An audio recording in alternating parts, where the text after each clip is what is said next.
and I have that boost I got from leveling up when I use my Eldritch Invocation or whatever. That gives Ooh. me extra attack boost to my Eldritch Blast, like 4 extra, like +4 attack. So that's like 10 extra. Alright, I put my phone on silent. That's an, I mean, like then again, I don't know. I could be thinking about it wrong. Okay. Boom.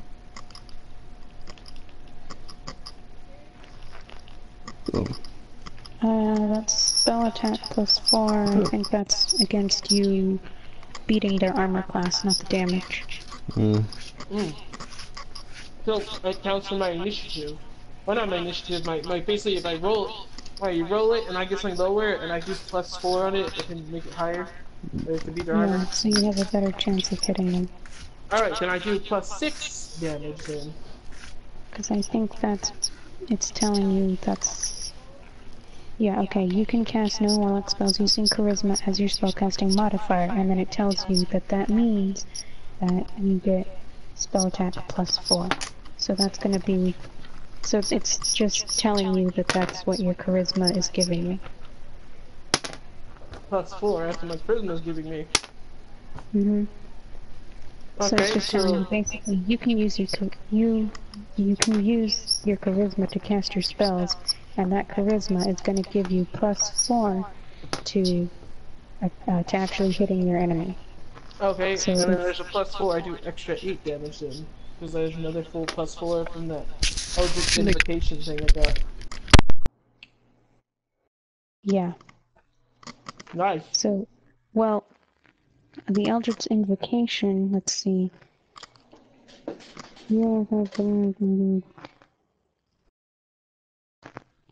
So, when you do Eldritch Blast, you'll get another you'll get +2 to the actual damage. I thought I said 4, I forgot. Yeah, so then I do an extra 6 damage then. No, you don't do an extra 6 damage. Okay, when I tell you to roll a d20 in order to see if you actually hit the creature, that's what you add your +4 to. Afterwards, when you roll to see how much damage the creature takes, you add +2 to that. So they're both... So the 4 is being applied to the first roll, the 2 is being applied to the second roll. So it basically means you have a better chance of hitting the creature, and when you do actually hit it, you'll deal more damage to it. So you're helping both of your rolls instead of just one. Because what good is hitting a creature if the damage is garbage, right? Yeah, so, as you saw with Angus in the first combat encounter. Alright, no more like the hit from, which is great. But, I mean, +2 damage is good, I guess.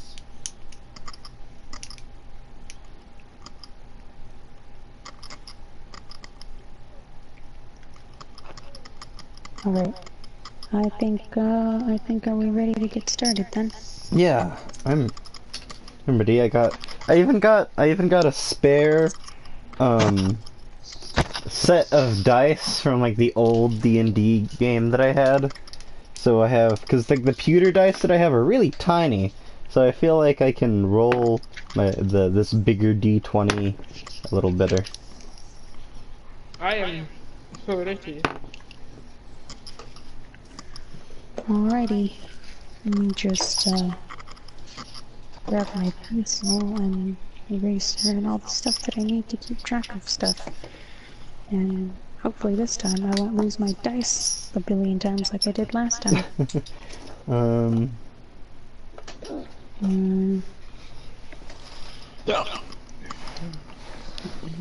I'm like really tempted to just paint the D4 something. I don't know. It's like reflective, and if you look at it like head on, it's like impossible to see, because it's like it's a triangular pyramid, and it just reflects the light off of it. It's cool, but also very annoying if you're rolling on a black surface. 'Cause Okay. So, last we left off, you guys had started ascending the tower, ascending a staircase to try and get further into the tower, right? Yeah. Yep, we're ascending the staircase. All right. Let's see. I'm thinking. Okay. You guys, we see our heroes. Well, I hesitate to call you heroes. Ascending the staircase. One of us is a hero. Understandable. I would call you a hero. You're standing for your goal. It's better. It is a plain stone staircase. And you seem to be in a void of some kind. There seems to be nothing existing around you except for the staircase. It is not simply that you see blackness, but that there is nothing there to see. You slightly fear what would happen if one of you were to slip and fall off, as there does not appear to be any I'm immune to any fear. kind on the staircase. No, any kinds. We're just constantly rising into the void. And then suddenly, in front of you, you begin to see what appears to be another door at the top of the stairs. Ooh, well, I want to cautiously. you go through the door first. I want to peek. I want to peek through the keyhole. Is there a keyhole? There it is. It's just no keyhole. Like it cannot be locked. It seems. No Not in keyhole. the physical way that you understand. Okay. So I push. You go through first, halfling. I enter the door stealthily. I just kind of stick my head in case I need to make a hasty Alright. retreat. You head in, and you are in a large room. It is an octagonal room. Wait, 1, 2, 3, 4, 5, 6, 7, 8, I'm sorry. Well, yes, it's an octagonal room. There seems to be a door on every side of this room. It's just, this door leads to more doors, I say to Theragal. I follow behind the halfling, and I go to the middle of the room. Okay, and the door shuts behind you, and the room goes dark. Oh, not And again. the same magic darkness where you see nothing, even through your dark vision. And then it is lit again, and every door is different. The door that closed behind you seems to be a different door now.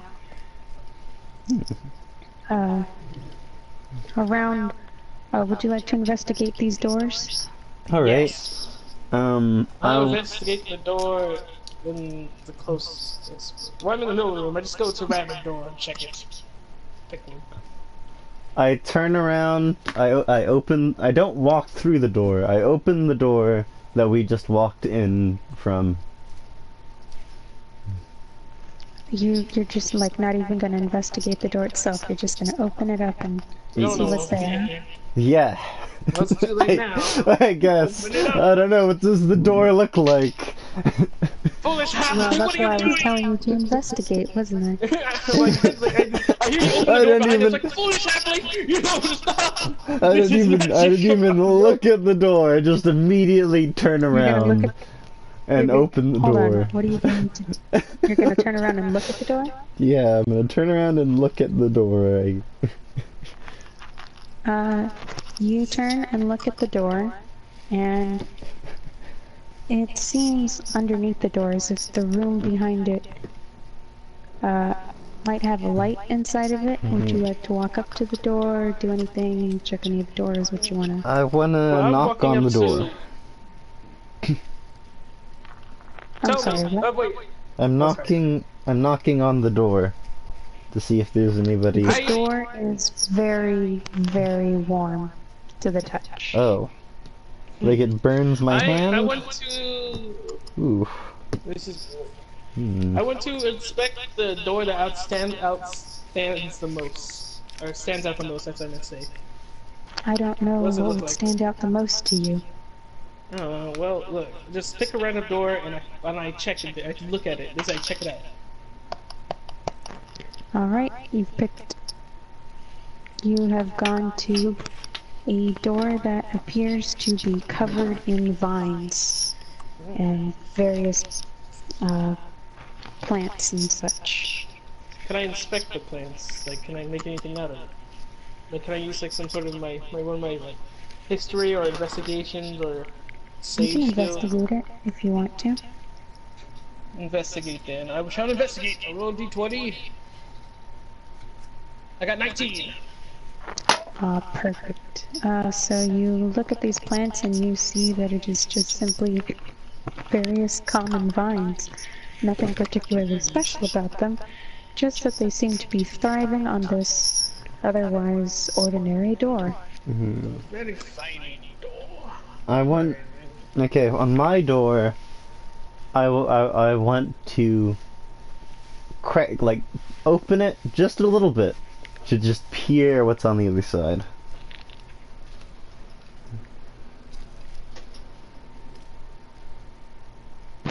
Can you roll a perception? A perception roll. Okay. To, so perception. Where is it? Where is my? Do I have? Yes, it's +1. All right. I rolled a 5. A +1. That's a 6. I could not understand what you said. Oh, I rolled a 5 +1, so I rolled a 6. You rolled a +1. I rolled a 5 plus a 1 equals 6. I'm gonna assume you rolled a 5 because you said equals 6. You are cutting out. Oh no, that's not good. I'm gonna. So that's not the greatest, but that's gonna get you. As you open the door, you feel an intense heat come through through the opening, and you worry you might burn yourself, so you close the door back up again. Alright, well, I turn to Fergal and say, this room is on fire, let's not go this way. Well, maybe you shouldn't touch a door that's hot to the touch. I mean, it wasn't hot until well, it was warm, but not hot. Well, usually when a door is warm, there's something really hot on the other side. Oh yeah? How about But you open your door? safety. I bet it's just gonna be a room filled with vines, isn't it? I'm not opening this door. I'm going to investigate all the doors now. You pick another random door for me to inspect. Okay. I know about the vine door. So we did that one, that one. Okay, so you can't inspect that one because you just inspected that one. Let's roll that again. Okay. You walk up to, we're just gonna say that the door you walked into is door 1, so that way that's a little bit, so you can get an idea of where you guys are positioned. So door 1 was the fire door. Going clockwise from there, you checked door 3, which was the viney one. You are now heading to door 5, which is the one directly across from door 1. And door 5 seems to have dirt that is in front of it. Like the whole floor, or like the whole room is stone, but the ground in front of the door 5 seems to have dirt sprinkled all over it, like as if it poured out from that room at some point. I want to look at. Well, I expect another door, a random one. Just give me a random one. I'm writing these down so I can make sure which doors are which. So don't think I'm not recording this. I want to look at. Door 2. Door 5 is all. You want to look at door 2? Okay. As you walk up to door 2, you hear the sounds of dripping water, and if you put your hand to it, the door feels wet. Can I open door 2 and door 1 at the same time to put out the fire? No, open them. No, I'm not gonna Halfling, do open not them. open any of these doors. Do not touch them. Leave them alone until I inspect every single door here.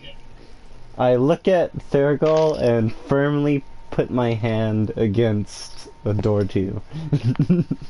The door is very wet, and when you pull your hand off of the door, your hand is just covered in water. Door 2, water. Alright, I inspect door number 8. Door number 8, I see. Okay, this is an interesting one. I think. It's going to be interesting for me to try to describe. If you walk up to the door, it doesn't at first appear to be anything special, except for that behind it, you can hear what seems to be the chirping of birds, maybe just various signs that there might be something in there. You hear like, let me think. This is the tough one. You basically just hear signs of life, as if there's an ecosystem behind this door. That seems like the door that's least likely to kill us upon opening. You also hear what might be the sounds of larger creatures, such as thumping and growling and still least likely to kill It us. seems as if there is a menagerie of things within. I'd like to inspect door 7 now. Ooh, well, he's at door 7. As you... I want to look at... Wait, door 3 has already been looked at, right? Yeah. Yes. Okay, then I'm gonna go and look at, so he's at door 8, which is right next to 1. There's door 4 and door 6 left. I want to go to door 4, then. I'm expecting door 7. Okay, I'm gonna go for door 4 next, just so you guys get alternating ones. So... Door 4. Behind door 4, you hear the clopping of hooves and the roaring of animals and various, you hear the sounds of like a frog croaking and a lion's roar. I touch the door. Various animal sounds behind it. You touch the door? Yeah, because usually when I touch the door I get a weird sensory thing, so I'm gonna touch this door. Alright. Let me see. You touch the door, and the door seems, where you put your hand, seems almost as if it is scaly. Ooh, the scaly door. But do you want to do an investigation on the door? Sure, I want to do an investigation on the door. To see if you can see more about this door? I want to learn all I can about this door, because I heard clopping, right? We could get our friend Brain Dead Horse back. Okay, can you do an investigation roll for me, please? Investigation is, +2. I rolled, a 1. I critically failed at my investigation. Like, is this even a door? I don't know what door is. You look at the door and you stare at where your hand is intently and go, That's a door. That's all one right, scaly because door already. because I You fail to failed. take in the rest of the grandeur of the door. I want to push the door open. No, Yes. no. As you begin to push the door open, you hear the sounds cease. You hear no sounds anymore, and it is just darkness inside. Well, I'm that not. was unconventional. I'm not going in Now, there. back in here, halfling. You possibly destroyed an entire world. Who knows what you did there? Probably. So you're gonna investigate door 7. Have you closed the door back Yeah. up? No. I didn't close it. I'm gonna investigate door 7. The door has now closed itself. Oh. Okay. Door 7. You can't help but notice the lack of anything at door 7, there seems to be as if nothing... whereas the other doors you've investigated so far, you seem to be able to tell that there might be something behind it. You notice that this door is devoid of anything, any sounds within. And if you put your hand on the door, you feel nothing. Not as if the door isn't there, but that you feel no sense of anything. And the door is simply cold, dead stone. There's nothing special about this door. This door might be the door one. 6. So this is your guys' last door. Are you gonna converge on door 6? Yeah. I guess where our paths cross. Let me inspect this door, halfling. I have more knowledge about things than you could ever know. How about we both inspect it, in case one of us does something wrong? Let me investigate this door. Both you can go ahead and both investigate it. That's fine. You're Alright. both standing there staring at it. Alright, I'm gonna 12 investigate it. 4 plus 4 on my investigation and plus 2 on my proficiency. So that's 6 plus 12, which is 18. I rolled a 10 plus 2, so I rolled a 12. Alright, you guys hear the sounds of howling winds behind there, as if there might be a great hurricane behind this door. Oh. Seems we have discovered all 4 elements: fire, water, earth, and air. But what about those other ones where it's like, there's animals? There's like 2 animal doors. I would like to open the door, which is basically nothing. Yeah, it seems like the door that has No, nothing. I don't want to open the door where it's like, you know, I'm gonna be, like, when I open it, I'm gonna be right at the opening of the door. I open it where I'm, like, behind the door, and it opens. Alright, I'll be right at the opening of the door then. So Yes, I look you in. check it out. I look inside. I'm, like, kind of behind the door. Okay, when the door opens, there is nothing. It's just... And you just can't see through to be what is on the other side. Do I have? Alright, halfling, go ahead and step on in.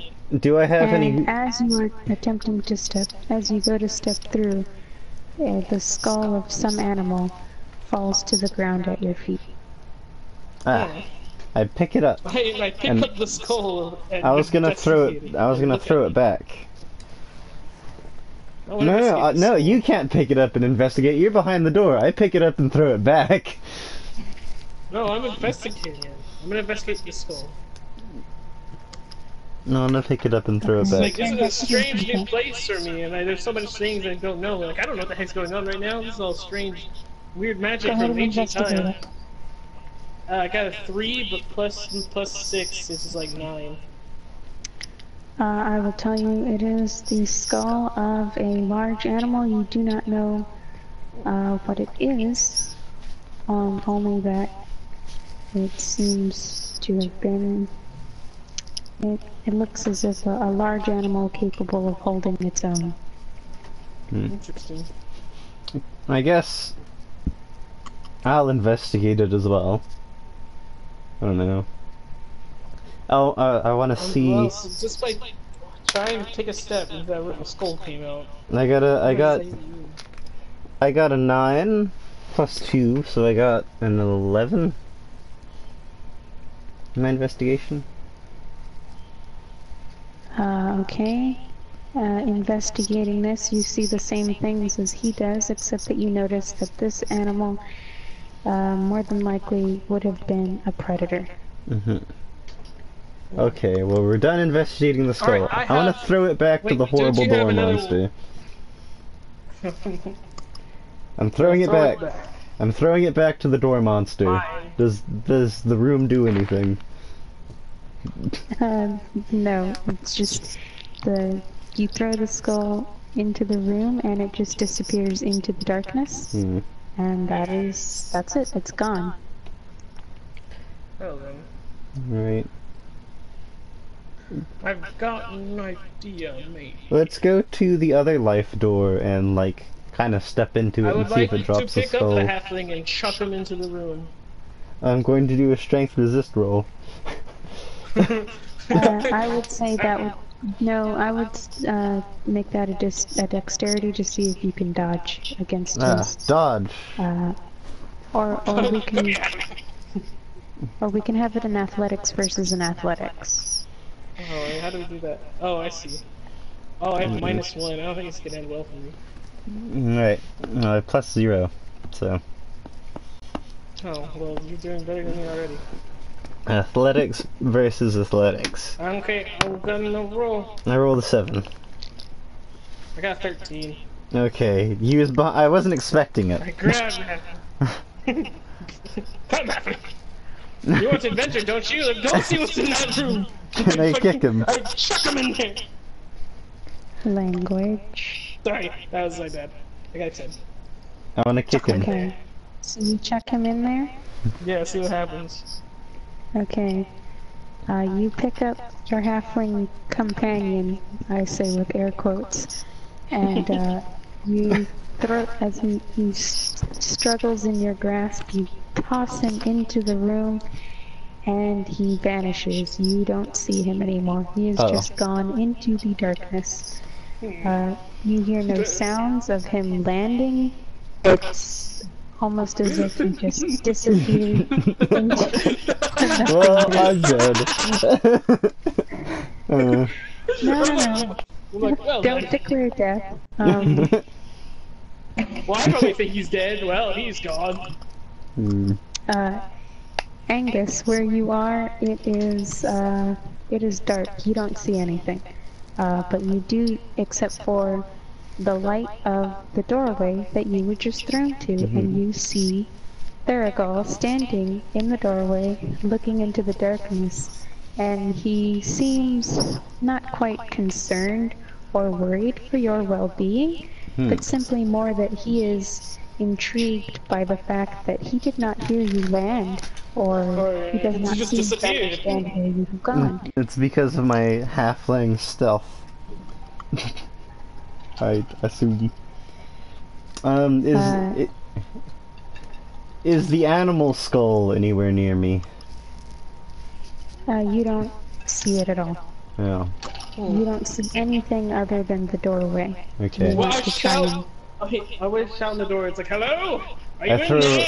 I want to attempt to throw a rock at him. You don't hear him shouting. You only see that his mouth is moving, almost as if he might be attempting to say something, but you don't hear it. Okay. You notice that you're really not all that far from the door. He doesn't seem to have chucked you very far. Yeah, he's not that strong. Okay, I'm gonna light my lantern and then walk back towards him. As you light your lantern, but there does not seem to be any emanating glow from the lantern. It doesn't, like, light anything up. You're basically just still in darkness. Alright. And, are you gonna walk back out? I'm gonna throw a rock at him. No, I Do you have any? rocks in there. Do I have any And rocks he on carries me? rocks for his sling. Oh, yeah. You throw the rock in the direction of Theragal, and the rock disappears into the darkness in front of you, and you don't see it hit him, and Theragal doesn't, like, even notice anything. The rock seemingly has just disappeared into the darkness. This is. You didn't hear it, like, land and fall anywhere. It's just gone. Farewell for... This is a increasingly creepy room. I'm gonna try to walk back out of it now. So you're gonna walk back out of it? Yeah. Okay. I'm not necessarily scared of it, but I want to go over there and Angus. chew him out. Angus, you walk through the doorway, and it's seemingly normal. Like, for you, nothing interesting really about walking through this doorway, but Theragal, you suddenly see Angus materialize in front of you walking out of the doorway. Oh, so you didn't cease to exist there. I want to push Yeah. Theragal That's into interesting. the darkness. I feel like I just get up close to you in your face and I'm like inspecting you. Like, what?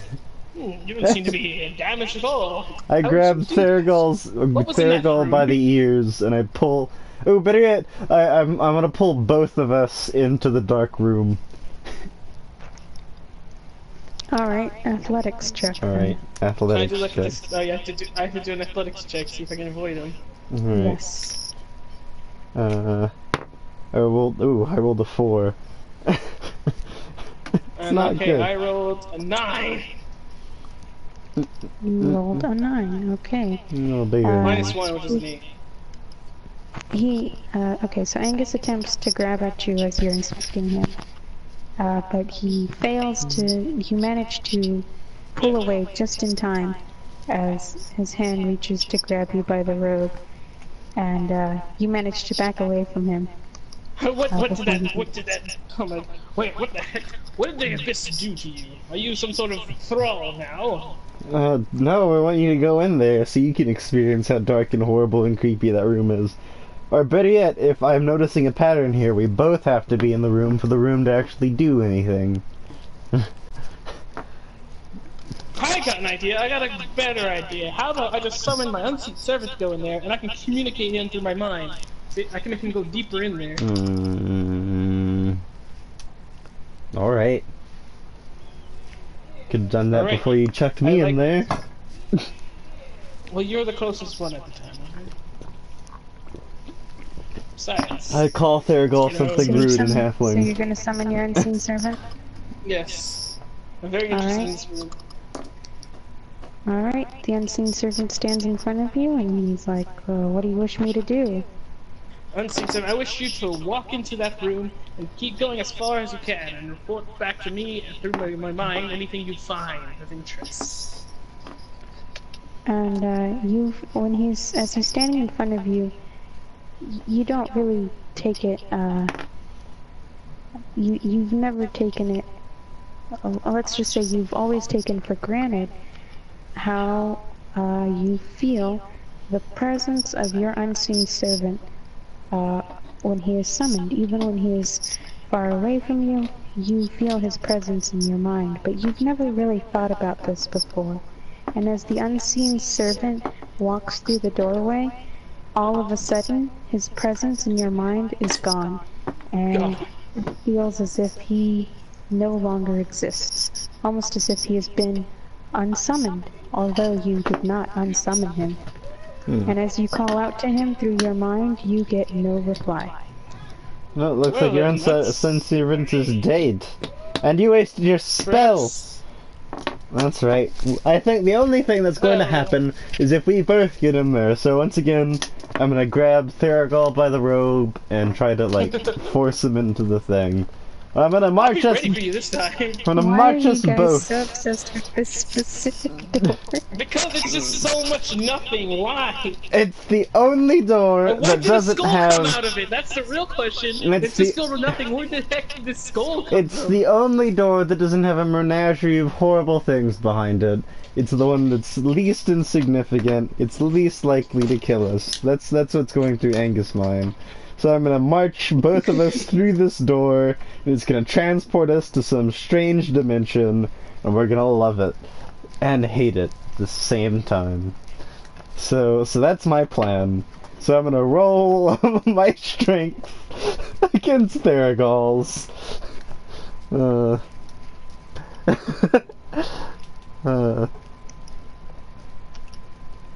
Alright, let's see if you Alright. can force him in there. Well, I would be ready for him this time. Seeing Well, how oh it's like yeah. he just- Well, I rolled a 17. Yeah, I would say, I say since, he's expecting it now, Okay. he gets Alright. advantage. I rolled a Alright, so I 17. roll. I got 18. How about you win? Oh yeah, you won. 18 minus 1, it's a draw though. Because you won, I rolled a 17, and then I rolled an 18, and you rolled an 18, but you have minus 1. Minus Yeah, one. so So it's a you try, draw. basically you get me nowhere. Like you grab me, but you kind of don't get me to go Oh, anywhere. hey, you guys aren't the storytellers here, so Oh, sorry, you sorry, roll, sorry, sorry, sorry, sorry, so sorry. what are both of your total rolls? Well, I got 18. 17. Minus 1 is 17. And my lower roll was 17. No, you didn't have advantage, he had advantage, because he was Oh, yeah, I had expecting you to grab. advantage. No, you Starts with had me, advantage? yeah. Oh, Like, I rolled at yeah, because you're disadvantage. expecting. Yeah. And Well, I we'll had take that. His disadvantage evens out. So your lower roll was 17? Yeah. So we're and tied I at got 18. 17. You, like, total, or did you roll 18 minus, and then you need to Oh, subtract mine. 1? I rolled 18, and so I tracked 1, and that'll be 17. But I got Okay. advantage, so That's why I'm saying, like, is the 18 your total, or just what you rolled from 17. that? Okay. 17, 17. He grabs onto you, but, he also fails to actually put enough force into it to move you anywhere, so he's just kind of, like, pushed against you, and you're just like, what's going on here? Like, what? Did you think that would really work? Yes. It's the Pathetic halfling. it's the only way to push you. How about how about how about You, as you guys are struggling to figure out what to do, from the door, you feel that coldness that you felt when you touched the door seems to have started to invade the room, and the room is becoming colder.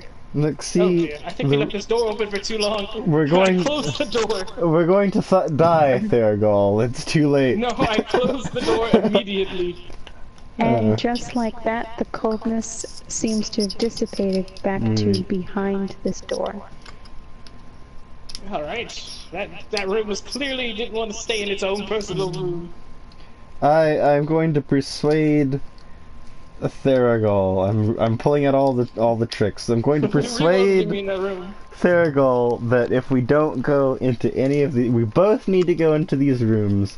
We're never going to get out of here. We're never gonna find that hidden knowledge that you're looking for. Basically. I think I'm curious what the heck happened to my unseen servant. Like, seriously, he's gone? Or is he Well- just, I can't communicate on the other side? We're gonna go into at least one of these doors. Very likely the door with that we were Alright, just let's looking go at. through door number... This is avoid door number 7 for now. Let's go through door number 8. Alright. Door number Let's check it 8. out. I don't step Okay. through. I do that thing I did, the same thing I did with the door number 7, where I just I stand behind the door and open it, and he stands in front of it. That sounds good. Alright, you open the door and all sounds from it stop.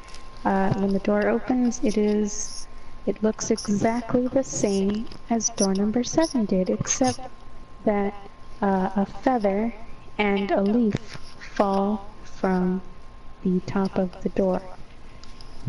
Ah, I see. They Okay. fall at your feet. Oh, sorry. I pick up Go the ahead. Oh, there. Wait, now, like, I look at this. Now, there's all the things. I see. You cannot look through the door unless you step through it. So any attempt at looking through the door is, like, you can't see anything. It's impasse. Just can't see nothing. But only by stepping through it can you see what lies within. I think we both How need to interesting. be in here for it to And teleport annoying. us through somewhere. So I pick up the feather and the leaf, and I'm gonna do an investigation roll to determine what animal it came off of and what plant it came off of. Alright, investigation. Plus, I rolled a 20. Okay, let me think about this for a moment. I want to make this work well. Okay, you rolled was that a nat 20? Yeah, natural 20. Yeah. I crit this. Okay. I dealt 999 damage with my eyes on this plant and feather. Hold on, I'm trying to figure out what combination. I just like to imagine I hold this feather and leaf up to my eye, and like you see like a fist form in my eyeball, and just punch both of them, and they die. I'm trying to think.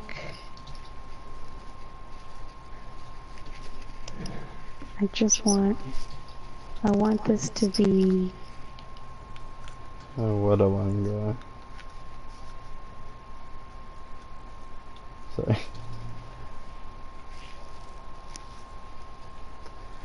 As vague as possible. Not as vague as Hmm. possible. I want to make it, perfect. Oh, okay. It's perfect.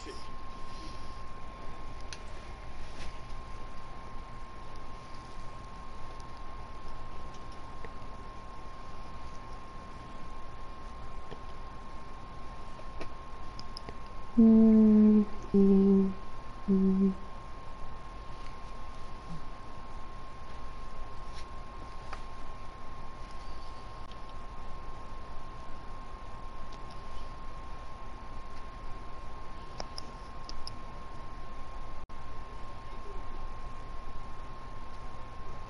I want this because I want you to pick up on something, and if it doesn't, if it's not perfect, you might not. Oh, Survive. probably. Survive. If you cannot figure out what this feather is, you will die. It's very I important. wouldn't say that. I'd just say that it would be okay. Let's just say you recognize the feather as being from a bird that is only found in warm climates. Hmm. But the tree leaf, I say the leaf that you are holding is a tree that only grows in cold climates, and it makes you wonder how these two things can exist at the same time in one place. Alright, I've got an idea. Come here, Halfling. I'm just kidding. I say, No, why no, don't no, you no, I'm come not gonna here? actually do it. I didn't say, alright, I'll put my own self at risk this time, because I'm actually interested. I don't go step through it, but I stick my head through, like, the blackness. See what's on the other side. You see nothing, it's just dark. It's I just wanna, Fine, I blackness. walk through the door, I fully walk through the door, and see what's on the other side. I wanted to push It him in. it Nope. is still blackness. There Keep seems to be walking. nothing anywhere. And you keep walking, and you are just walking through darkness, and when you turn back, you see the doorway, and you see Angus standing in it. But he looks I've almost got as an if idea! he's searching to find Oh, you. you can't hear me. Hmm. He Can you? cannot hear you. He cannot hear Well, you. I was You gonna do make him not close the exist to him. door. I was gonna make him close the And, door and see what happens. and, you manage to get a few feet away from the door, and then it's almost as if you aren't moving from the door anymore, like you're not going anywhere. You're walking, but you're going nowhere. Oh no, what is this room? I can't see into this darkness, even with my dark vision. What is this? What am I standing on? I inspect the floor in which I'm standing on. You see nothing. There is nothing beneath you. You're not standing That's the on thing. anything. How am I standing? What is this? Very interesting. I'm not even scared, I'm just very interested in what the heck is going on. I'm like, why is this so? There is nothing. There is only the darkness and the nothingness around you and the doorway. I Nothing walk. seems to exist anywhere except for the doorway. I walk back through the doorway that I came from, and I stand outside of it in front of Angus. Mm-hmm. And just like that, Angus is amazed to see you pop out of nowhere. And, Halfling. Oh, sorry. I was gonna. Yeah, you were done. and you look behind you, and it is still just nothingness in there. Halfling. Mm-hmm. I need you to do something for me. Once I step through this door, I want you to close it behind me. Alright. If I knock on the other side, let me out. Alright. Alright, I still like. If this kills me, I will haunt you. Goodbye. I step through the door. I'm not looking forward to it. No, trust me. I won't So, either. are you closing the door behind him? Yeah, I'm Step gonna. through the door. I slam the door shut. I'm still a Okay, little Angus, upset you about. see a closed door. Your companion he seems to be on the other side of it, Mm-hmm. or maybe he's not. You don't really know where he's gone. What about me? Just that he walked through the doorway. Theragal, you are standing in darkness, except for where the doorway once was. Well, it is still there, except you see the back of the door. Alright, I opened the door and just walked back out. Well, that was odd. Hmm. I didn't think you guys were gonna spend this much time in this room. I think. Well, we're seeing, well, these doors seem to lead to nowhere. I think what we need to do, the next door we investigate, we both need to go into the door together. Ah, oh yeah, that's probably, then come in here Choose with your me then. door wisely. That's Let's probably why, it won't allow us to split up. let's go into let's get the clues, because I imagine what these are, and the clue that seems less likely to kill us is going to be the door we go through. Like that skull place, let's not go through there. That seems like it leads to death. Let's go through door number And 8. as you say, it sounds like it leads to death.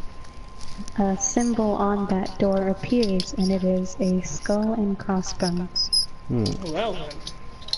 I suppose I guess we're glad we both didn't go in there. It didn't activate. I think door number 8 has to do with some sort of living creatures or something, I don't know. We could go in there and get our Fine, brain dead as horse you back. As you say, it has to do with Life. living. As you say that, hold on. Sorry.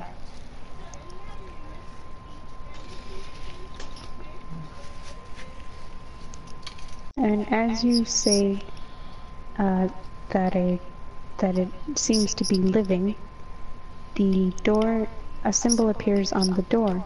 You recognize it to be an ankh, a symbol meaning life. I recognize the symbol well. There's everywhere it's celestials. It's an Egyptian symbol. Well, Yeah. okay, well, I was just making that up, so what? It might be everywhere with The ankh celestials. is an Egyptian symbol. It means life. Well, What- then what was door that? number s- I mean, he's a celestial. It might be everywhere. Yeah. Yeah, in this case, probably. Well, I guess I'll just name them all then. Door number 6 is the air. Door number 5 is earth. Hold on, Door hold number- on. Sorry. So you say door number 6 is air? Yeah, like air. I think there's a hurricane behind And it. as you say that, a symbol on door 6 appears, and it is the typical whirling lines of wind. Door number 5 is earth. And as you say that, a mountain, a symbol of a mountain appears engraved in door 5. Door number 4 is animals. And as you say that, various creatures are engraved into door 4. And door number 3 is plants. And all of the plants that are on door 3 burst into bloom. And door number 2 is water. And a great waterfall appears engraved into door number 2. And door number 1 is fire. And you see a raging fire symbol appear onto door number 1. How interesting. Well- Sprinkle. Perhaps they are enterable now. Well, Thurgle, Well, you know what if that we're means going to happening. go Go into ahead a and door walk through door number together. 7. And Wait, hold which on. one's door number 7? Yeah, you go through it. Hold on, I wasn't finished. I'm just simply writing a thing down.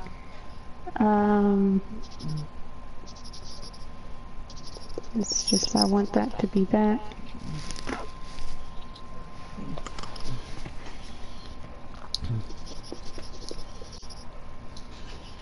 No, that would be that. This would be... And then this would be this. Sorry. And... Okay, and you see almost like a light, or not really a light, but something that is glowing over each door, begin to glow. Over door 1 it is orange and red and yellow and all the color of fire, almost as if it is it is a stone encased, a fire made into a stone, a gem. There's a swirling blue over the door number 2. Door number 3 has wonderful mixes of greens and the bright colors of flowers. Door number 4 has different animal patterns swirling around, zebra stripes and leopard patterns. Door number 5 has it's kind of like a swirling of brown of dirt. Door number 6 seems to be just a whirlwind of whites and various shades of what you would imagine wind in a visible wind would look like when you see it depicted in pictures. The 7th one is simply a blackness above the door. It's just a simple black nothingness. Alright, well... Stone. And the 8th one seems to have all the colors of the universe contained within. Alright, I go to the 8th one, and I pull out my crowbar, and I say, Theragal. I could not understand a thing you said. Okay. I walk up to the 8th one, and I produce my crowbar, and I gesture to Theragal, help me pry this out of the wall. So he's like, no, I will not help you desecrate such magical items. Yeah, but who knows what power it could have? What if it could lead to... I'm gonna do a persuasion roll. What if it could lead to, like, a good spell? Or something. So I have to do resistance roll then. Yeah, I have a feeling since I brought up the fact that it could be some sort of unknown spell, could he be at a disadvantage? Yeah, that's one of my flaws. The I didn't use it distracted, but the promise because a part of him really wants to know what it is. Yes, I did easily distracted the promise of him. I got 12, and what should I do? What should I do with my proficiency? What should I go base that off of? Perception? Or I rolled or should I just be at disadvantage and not do that? Rolling at disadvantage means you'll roll twice and take the lower number. Oh, well I got 13 on my first, I got 12 on my first roll. And I got 3 on my second roll. You got 3. Plus, what? I'm looking to see what it would be. Probably just against your... Gosh, the persuasion ones and deceptions, I'm always like, what do I check that against? He's trying to persuade me. And I guess I should do... Insight? No. Maybe? Let me see,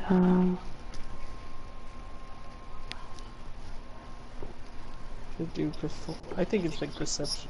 persuasion check. Guys, what you're trying to do? You're trying to get me to help you. Let me see. I don't like helping people. It's the thing I do. Especially you.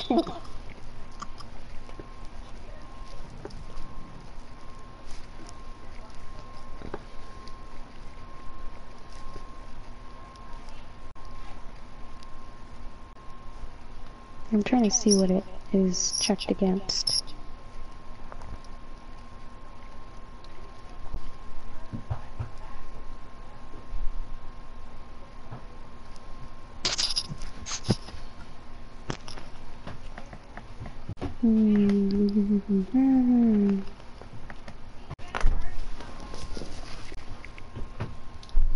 Okay. I would just base it off my charisma. Well, that's what I'm thinking. Yeah. Alright, well, a charisma's plus 2, that's 5.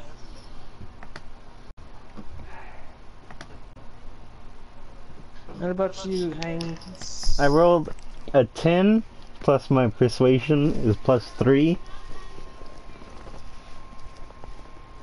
So I rolled So a you got 13, is that what you're saying? I got 13. Can you please just tell us like the ending number. We don't need the Oh. whole Oh, okay. Well, calculation. I got 13. Yeah. Okay, so 13 versus your what? 7. 7. All right, you are thoroughly convinced that what he's saying it could be definitely be true. You have a very good point there, Halfling. It could hold many secrets. Very likely. Wait a minute. I just thought of something, Halfling. Stones, magical stones. And these doorways contain magical stones. Mm-hmm. Perhaps these are the stones? You know what? Who cares? Come here and grab the halfling. Quickly, pry it out of its Alright. confines. I'm gonna roll, what do I roll? To I'll pry... probably do strength roll, see if I can actually pick him up. Like, actually do it. You can... I'm just going to assume you are able to pick him up as you chucked him into a room earlier. That's And true. he is quite a bit smaller than you, and it's possible. Hmm. So if you want to try and hold him up so you can reach, or...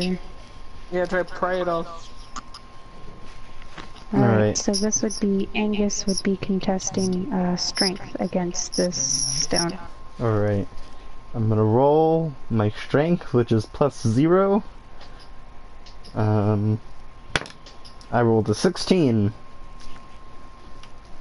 You take your... you have a crowbar? Crowbar. Yeah, a crowbar. And you don't really see a real crevice you can put it into, so you just kind of like slide it up to where where you think a crevice would be, but it seems almost as if this stone and the wall behind it are one.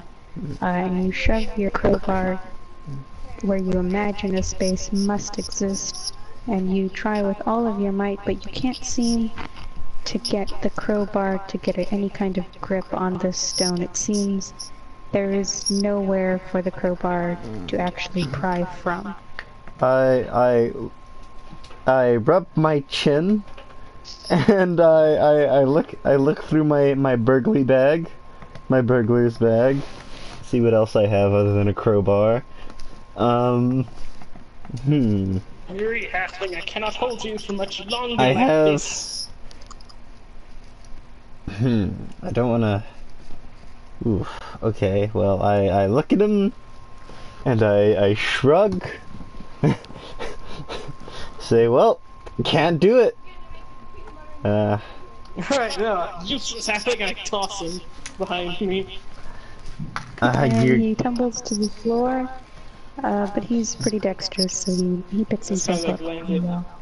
And you guys are still standing in an octagonal room surrounded by doors, except that the doors now have various symbols and glowing stones above them. We're at square one. Let's go through door number 8. Okay. Wait, which one's door number 8? Let's go through the one. Why don't we go through the flower one? The flower one, you know, people don't get killed by flowers. Well, flowers aren't very magical, are they? Who knows what could be this door? You could Did use. I hear the description of the stone? All right, let's go through that door then. I feel like the tower is pushing us through. The stone, like what you said, like the thing holds everything in the universe. All right. Oh, okay. Which includes flowers. It seems to have every color of the, including flowers. That's true. Every flower color is in there. All right. Every color of every living thing you can think of is in that. Well, let's go through that door. I want to see what's in door number 8. We both go through the door, and we close it behind ourselves. Okay. So you are both walking into this door? Yes. Alright. Are you walking in side by side, one at a time? I'm holding on to Theragal's robe, so maybe I'm behind him. Don't touch my robes. I see, okay. Walk forward. Alright, the two of you walk into this room, and the door behind you closes, and you are standing in darkness. You can no longer see the door behind you. And as you stand for a moment figuring out where you are going to go, all of a sudden you are no longer standing in darkness. You are standing as if you have just walked into the door of a large house. Like you got the campaign notes, I've left you How do I do guys. that? You guys are in my campaign. You can go see. You can check out where you campaigns and see where the campaigns Oh, are yeah. active in. Campaign player house. Where do I go? Yes. I need permission. Request access. Oh shoot, my thing isn't. Hold on, let me see if I can grab that up for you. Boop a doop a doop. We're Cynthia Greenwood. I like that. Player house. I also need to request access. Let me in. Help. We're blind! I thought I had, but I forgot. Let me see. You're blind. But while this is happening, I tell Theragal, look, see, I knew this would happen. What you talking about happening? Well, we had to go into the room together in order for the room to actually do anything. Well, if we went into the seventh room together, we'd most likely both perish, seeing how the door is there. Yeah, but at least we would have gone somewhere. I'd rather you die than us die both. I'd rather neither. Guys, so you say you requested access? Mm-hmm. Yes, I requested access. Cannot go. It's like, look at your little document, I guess, because it says like on Google Drive. Access denied. I'm trying to find where I can share this with you guys. Share, here we go. Let me see.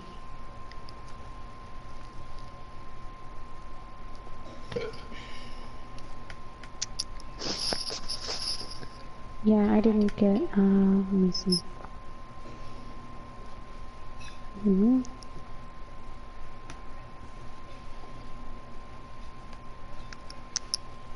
That is not the one, the page I want.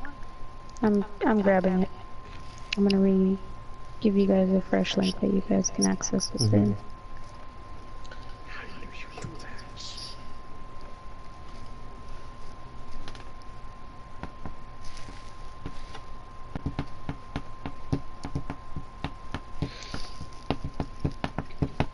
Edit roots. There, it's loading. Oh, that's what the place looks.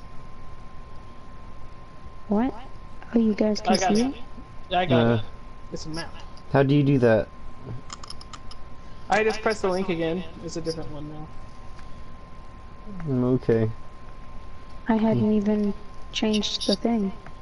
Oh, I guess you let me in there though, because I can see it. Oh, okay, I know what it is, because I made it so that anybody who has the link can view it, and it's just the same link. I see it now. Okay, there's a lot of blurred things. Okay, so I will explain to you this map. If only I could put it back up again. Paste and go, please. Alrighty. So, okay. So you have walked into the front door of this house, and, you are staring into, well, a well-sized two-story house, and to your left is the living room. You're in the foyer right now. If you walked in further, you would find the kitchen and dining, as you can see on the map. I've marked areas that are basically bedrooms, storage, bathrooms, and such. So we're inside the house. You are inside. You have just walked through the front door of this house, and it is closed behind you.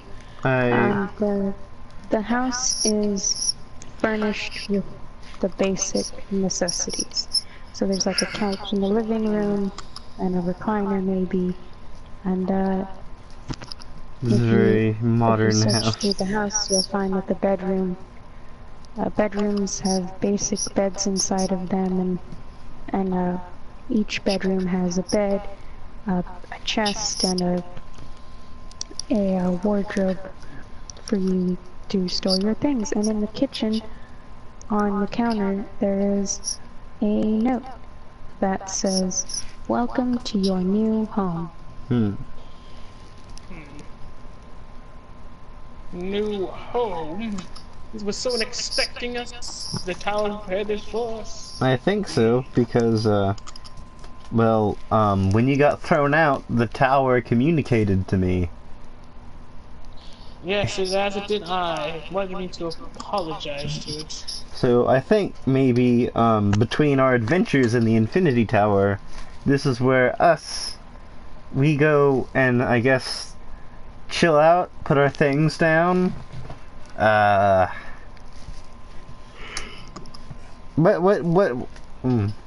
I'm guessing we're in... As you say that, another note appears on the counter that says, "I knew you guys could figure it out." Yeah. Well, I figured it out. Took us a while. I figured it out. I figured out all the doors. Theragal was just going on a tangent. Anyway. What are you talking about? Um... I figured out all the door symbols, and I must have activated all the doors once I figured them all out. You not see how they glue as soon as I figured out the last door? I think it's because we were wasting too much time in that room and the tower really wanted us to move on. I doubt it. Well, it seems this tower Another note appears on the counter. Or simply not that another note appears, but the note that was already there seems to have changed and says, "Well, you're both kind of right." Well, but one more than the other. Well, I suppose this will be our home while we explore the Infinity Tower. I will take the owner's suite. We'll go upstairs. I'm gonna go upstairs and find the biggest room. Okay, then I'll go downstairs and be in the biggest room. There is no downstairs. You're already in the first floor. Okay, I will... There's no way to access anything underneath the house. Okay. Let's go upstairs. Does the house have any windows? I want to look out the windows, if there are any. Okay, yes, you can see, spaces. If you look on the map that you guys are seeing in front of you, those spaces in the walls there, where it's like got that white space on the outer walls, those are windows. So what window would, like, on which side of the house would you say you were looking through? So from the dining room, one of those 3 windows that are right next to each other. Okay, you look out those windows and you see a nicely sized backyard. Outside where you see the back door leads to, you see a nice patio, and you see a nice sized yard behind you, but there is a large privacy fence around the backyard. And in this backyard, you see several plots and spaces where you might basically ready for planting. You see large spaces that seem to be cleared out. It is a nicely kept lawn. It's basically perfect for anything that you might want to put in a backyard. Neat. Well, I'm already going upstairs. I'm trying to find the biggest room to take for myself. You're upstairs. That would be the room that's on the back right. The back. It's got like the owner's suite. Yeah, it's got like a private bathroom and like a private room. Tower, I claim this room as my own. If you could you label this room as mine? And on the door to the room, it is a modest little sign that says Theragal's room. Thank you. Can I enter the room? Alright. I go upstairs. And you notice the door has a lock, and you wonder where the key might be, and just as you wonder, you turn around and see on the bed lies the key. Ah, how convenient. So I'm gonna go upstairs, I see that that's Theriol's room. What? So I'm upstairs, right? Mm-hmm. Went upstairs. I'm I'm in my standing room, expectant. in the middle of the loft, and I see that Theriol has already claimed the biggest room, like bedroom in the house. So I stand in the middle of the foyer, and I say, every other room on this floor that isn't attached to the owner's suite, can I have it, please? Like a...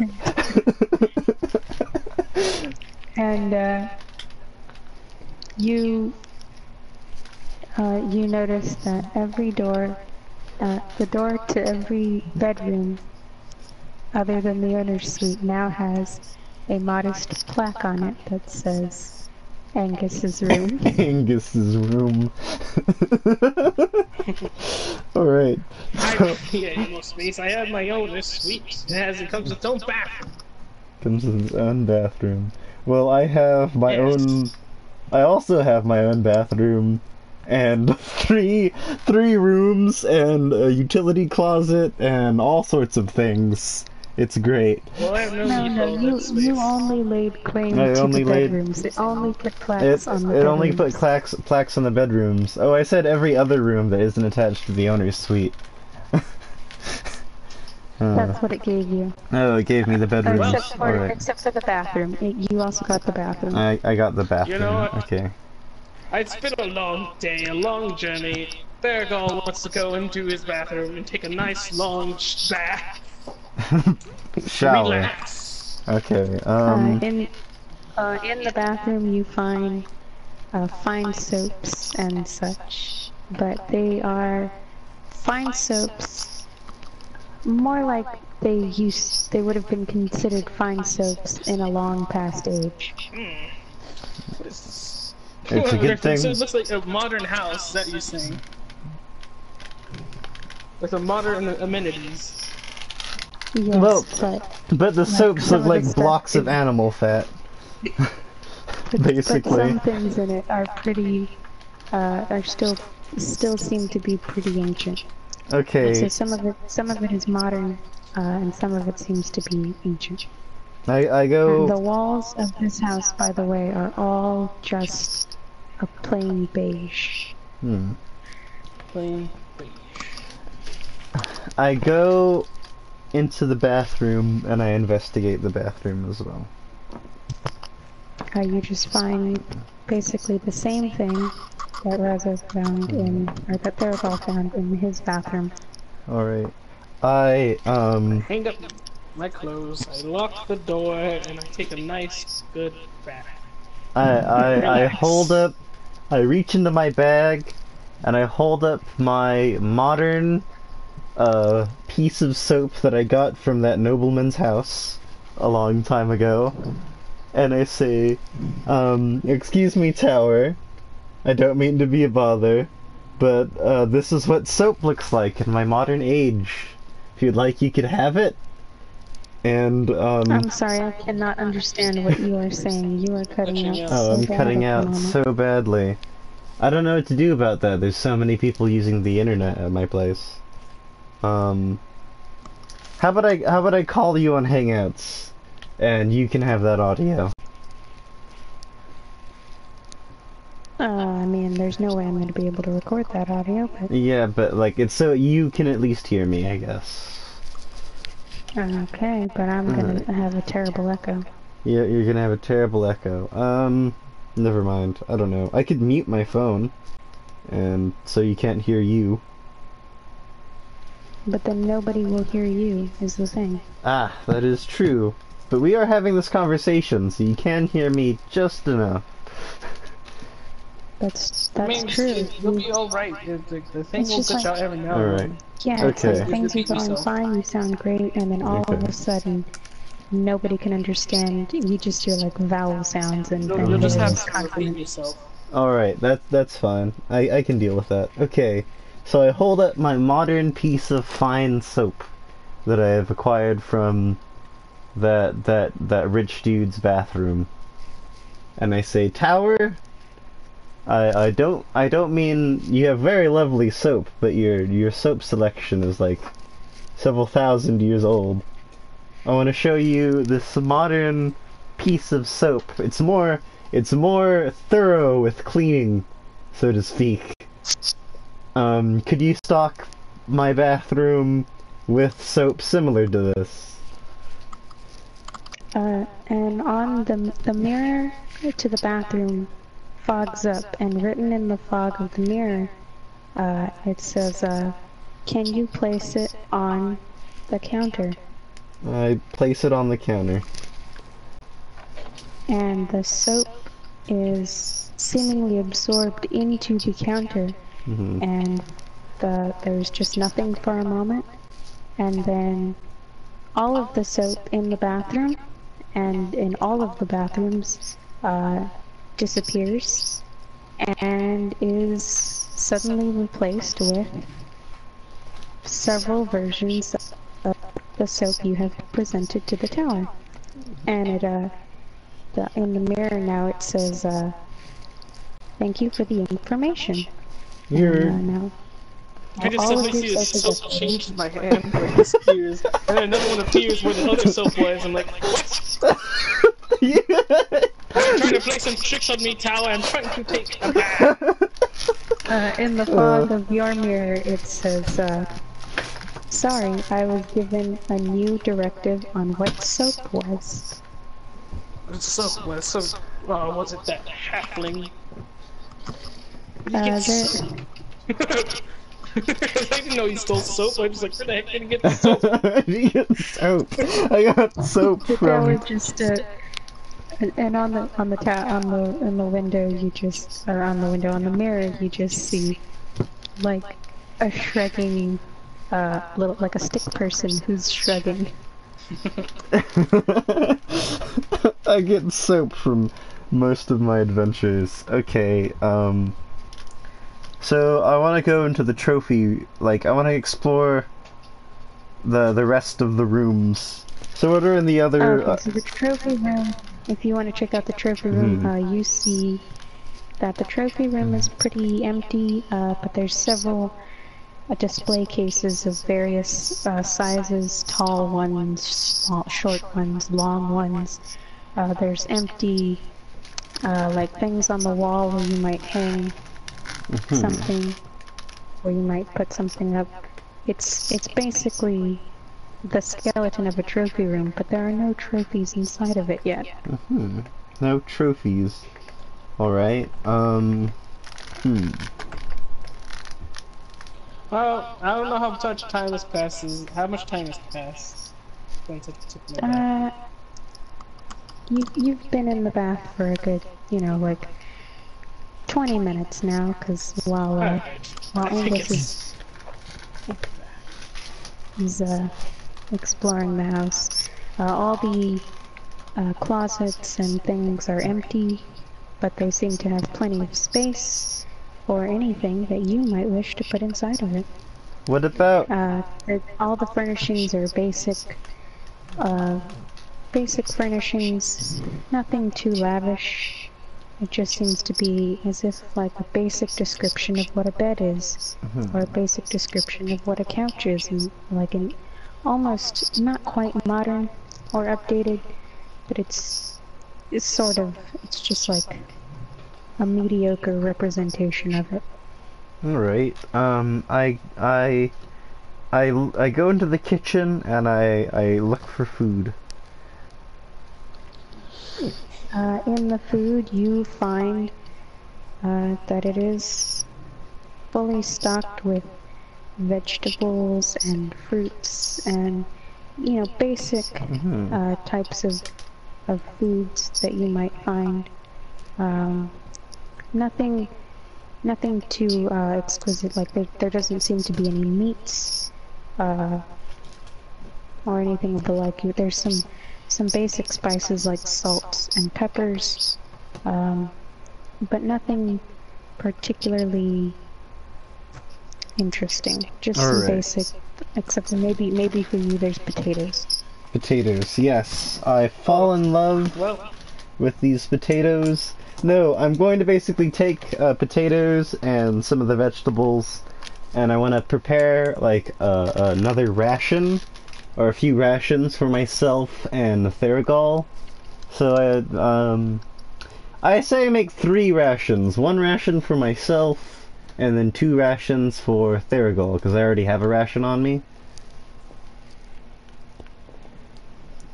Okay.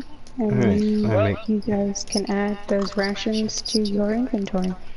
well, And, food, I put the as, rations as far as you can... Go ahead.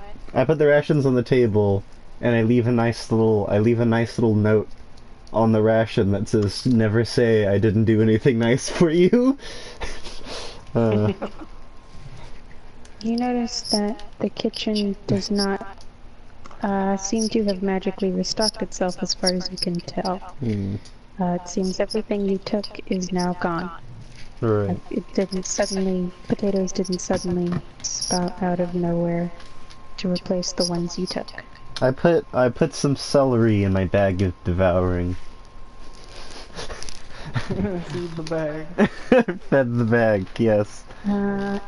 By now, it would be midday. But the bag has already eaten today, so it's not going to eat anything. So Oh, the okay. celery simply sits in the bag. Oh. The bag of devouring eats once a day. Okay. Alright, well, At a random time that the GM decides. Well, the bag finishing will. my bath, I dry myself off and don my robe again. Like, it's been a while since I've been able to enjoy a long bath. I wonder what that halfling's up to. I pocket my key and leave the room. Alrighty. And You discover the note and the rations left in the kitchen. Equally, you discover every other room on the second floor has been claimed by Angus. I just say to myself, how childish. And I just go downstairs and I see these rations. I'm like, I don't really say anything. I just grab the rations and put them into my bag. Fair enough. In the meantime, I'm outside yelling over the fence. I Alright. think there is an outside. Yeah, there's a backyard. I went into the backyard and I think it's just an illusion. I'm at the privacy fence. So you're going out the back door, you're saying? Yes. You walk out the back door and you are now standing on the patio, looking out over the backyard. I walk up to the privacy fence and I'm yelling over it to see if we have any neighbors. You go to reach over the top of the privacy fence. Oh, I'm nowhere near tall enough to reach over the top privacy fence. I'm just sitting on the ground yelling at it like a little kid.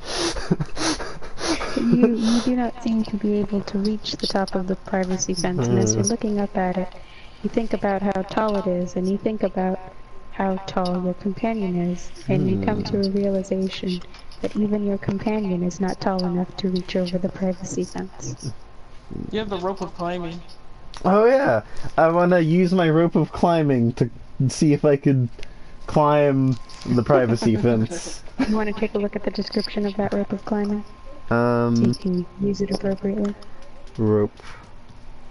I'm guessing it's a one-off thing, isn't it? No, I think you can use it multiple times.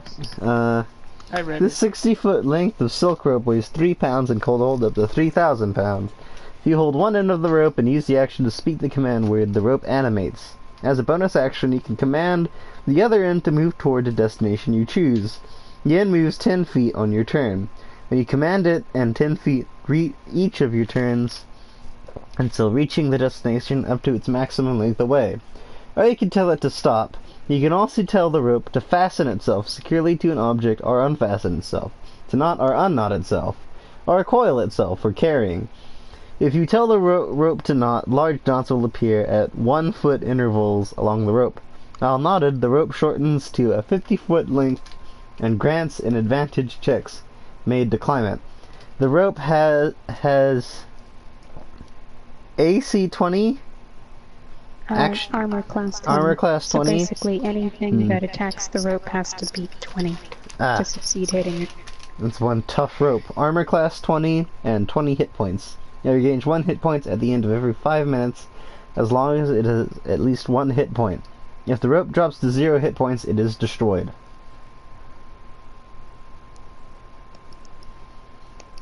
Alright. Yep. So what are you going to do with this rope of climbing? Alright. Or what are you going to attempt to do with this rope of climbing? I'm going I should to say? attempt to extend the rope of climbing. So it's a big, tall privacy fence. So it's like a wooden fence, right? Yep. I wanna tell the rope of climbing to tie itself to one of the notches on the top of the fence, and then I can climb up the fence. Okay. The rope begins to extend upwards towards the top of the fence, and as it nears the top of the fence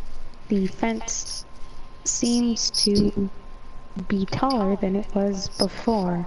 And the rope keeps going, and going. And so does the fence. I just like the idea that Theragal's watching the fence just grow with a confused Angus, like, huh? I'm just looking out the window, seeing this rope climb with this, like trying to catch up to this fence. I'm like, Fence It racing. seems that's how it is not us ones climbing the fence. I assume whatever you see in that backyard is nothing but an illusion. If you attempt to climb that fence, you'll be only faced with the void. Suddenly, in a note is, you see a note pinned to the fence, that says, "Apologies, I haven't, there's nothing prepared, behind this fence." I imagine it's only void beyond that fence. It's just an illusion what you're seeing on the other side. I know, but this is pretty entertaining, isn't it? As you see, like, the rope uncoiling and racing to the top of the fence. We'll never catch up, and it only is 60 feet, so it will have to end eventually. Alright. Well, I recoil the rope. I try to throw you over the fence and just extends it. I just wanted to know if they had any neighbors. Well, I just look. I don't even look at anything, like whatever. And I'm like, well, it's very. I suggest we leave now and hurry on to it, whatever we need to do. Alright. To adventure, I say, as I bound out the front door. So you guys are gonna walk out the front door then? Yeah, we're gonna leave. I took a nice relaxing bath, and now I'm cool. I And he messed with, he made a little bit of rations and tried to climb an impossible fence. As you approach the front door, there is a note on the door that says, "Just let me know when you're ready to come home." And then the door opens for you, and outside of the door, through the door, you almost expect to see nothing. But you see out the door something. You see a forest teeming with life. I was hoping to go back to the 8 doors. well, Well, now the only thing we can do is continue onward. I guess we continue forward. Alright, Yep. You are now standing in... Why is this not here? It's a non-existent forest. What was I was gonna like go out the door. I was gonna suggest we go through door number 7. It's like, well, shall we knock on death's door? It would've been really cool. And then we both walk in and see if we die or not. Yeah, that's the end of the campaign, and we have to make new characters, and I have to find that Dragonborn guy Well, at again. least guys, get say something cool before I die. Okay, let me see. So you guys are standing in a forest, teeming with life. I'm looking for where this is on my dragon map. Ah, is that halfling back? uh, We will declare it to be, how I want it to be. I have like a large map here where I'm figuring out where you guys. That could be.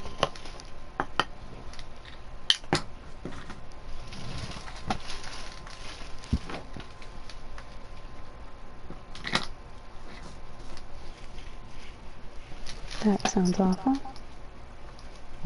Ah, why does it do this?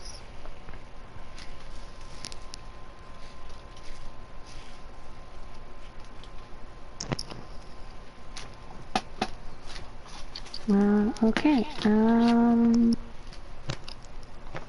going to call it right. I guess here is fine. You are standing in the middle of a forest. It seems to be not really a forest, but it's got all kinds. So you see jungle trees mixed with also pine trees and just like plants from all over that you This can must think either of. be through the plant door or the animal door. I think it might either mostly be likely be the plant door, but it could be the animal And door, seeing a variety you of also hear trees. the sounds of uh, of various animals. You could swear you hear maybe a lion roar in the distance.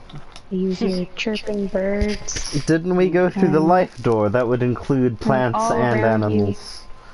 And all around you are beautiful flowers and just all different manner of plant life is around you, but you can hear the sounds of animals and you see butterflies fluttering around of all different species, dragonflies. You see a few birds flying through the treetops, but they seem to be all manner of species. I pick one of the nice flowers and I put it in my hat.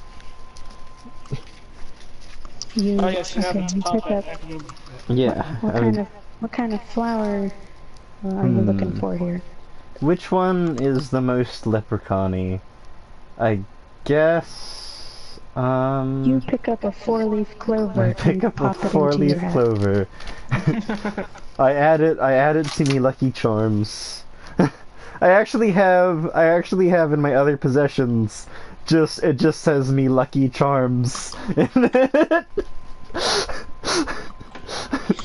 Well, I'm just observing. I'm just observing our surroundings. I'm very interested with all the exams. Like there's so many things. You notice that the door is no longer behind you. Behind you, it is just more of this jungle, forest mix of every kind of thing you can tell. I think you see some penguins waddling around somewhere. Penguins. And you see mice skittering across the floor, the ground, and all manner of things. I'm just looking at our surroundings, all these trees and different animals, some of them I've never even seen or heard of. This seems like an opportunity to get ourselves a pet, I say to myself. Are you sure these creatures can even be domesticated halfling? I have a potion of animal friendship. As do I. Yeah. We can make friends. So let me read the description of what this does. I do not feel a penguin would be a good use of. Wait, when you drink this potion, you cast the animal friendship spell. Say, for 1 hour at will, agitating this muddy liquid brings little bits into view. A fish scale, a hummingbird tongue, a cat call, a squirrel hair. I don't understand what this does. Yeah, basically, I think it allows you to speak to the animals. Hmm. Hmm. Well, I head north, or the direction in which I perceive as north, or more aptly, the direction that progresses the plot. Wait, I would like to drink this potion of animal friendship. Feel free to do so. It says it helps communication. This is one of the taxes of communication. Oh yeah, spell lets you convince a beast you mean it no harm. Choose a beast that you can see within range. It must see and hear you. If the beast intelligence is 4 or higher, the spell fails. Otherwise, the beast must succeed on a wisdom saving throw or be charmed by you through spell duration. Or recurring expensive attack response. I think. Oh wait, I have to use. Once I drink it, I have to. It's like using a spell on a certain animal. I guess I won't drink it right now. Then. I'll wait. Never mind.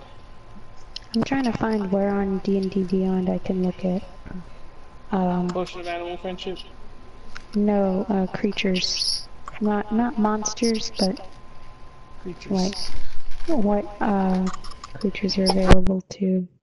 Well, I guess for now I decided to follow the halfling. Stop automatically scrolling down. That's annoying. We're just wandering through this forest now. Nowhere else to go. Doo-doo.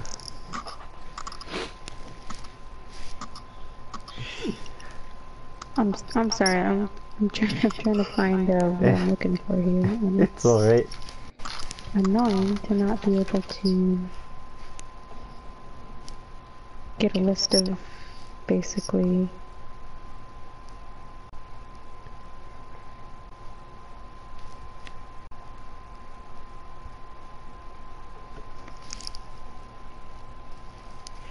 Oh my. Is every creature in the game available to have as a pet? Is that what I'm seeing here? That it's like I will Probably. accept anything into this category. Because when I look into your managed creatures thing, it just basically just gives me everything. Can I have a pet Demogorgon? A pet what? A pet Demogorgon. That would be awful and amazing at the same time. I want to see. I'm looking at the managed creatures. I would like a very creature that fits their goal. So, I mean, just because we use this potion doesn't mean we're just automatically become our friends. Allows us, I think, communicate with them like in a way, but doesn't really say we control them. I suppose. Like it makes them non-hostile. I think, as long as their intelligence is less than 4. I'm looking at the I think wild shape creatures, and on one of them you can have an Allosaurus. Oh, wild shape is I think, isn't wild shape mean? Oh, it's Beast Companion even. I'm looking at Beast Companion. Yeah, I think we would want Beast Companion is what we're looking for It's here. wild shape. I was looking at Beast Companion, and I just saw Allosaurus. Yeah, wild shape is a druid thing. I would like an adult ghost dragon. I want an Allosaurus. Wait, is there a Tyrannosaurus? You don't seem to see any dragons around you at all. Dang. Do I see an Allosaurus? I don't know. I can have my Archmage as my beast companion. Archmage. Oh. Yeah, my beast companion is just like he's like an Archmage. He's like doesn't really have much intelligence. He just like acts like a beast. Yes, my beast. Kill them all. Just casting all sort of spells. I want an Allosaurus. Look, that's not a beast. That's a person. What are you talking about? This is my beast companion. I mean, it might as well be a beast to you. You're like a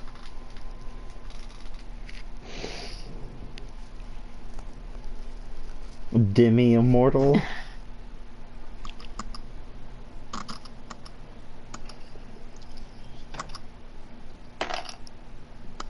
Hmm.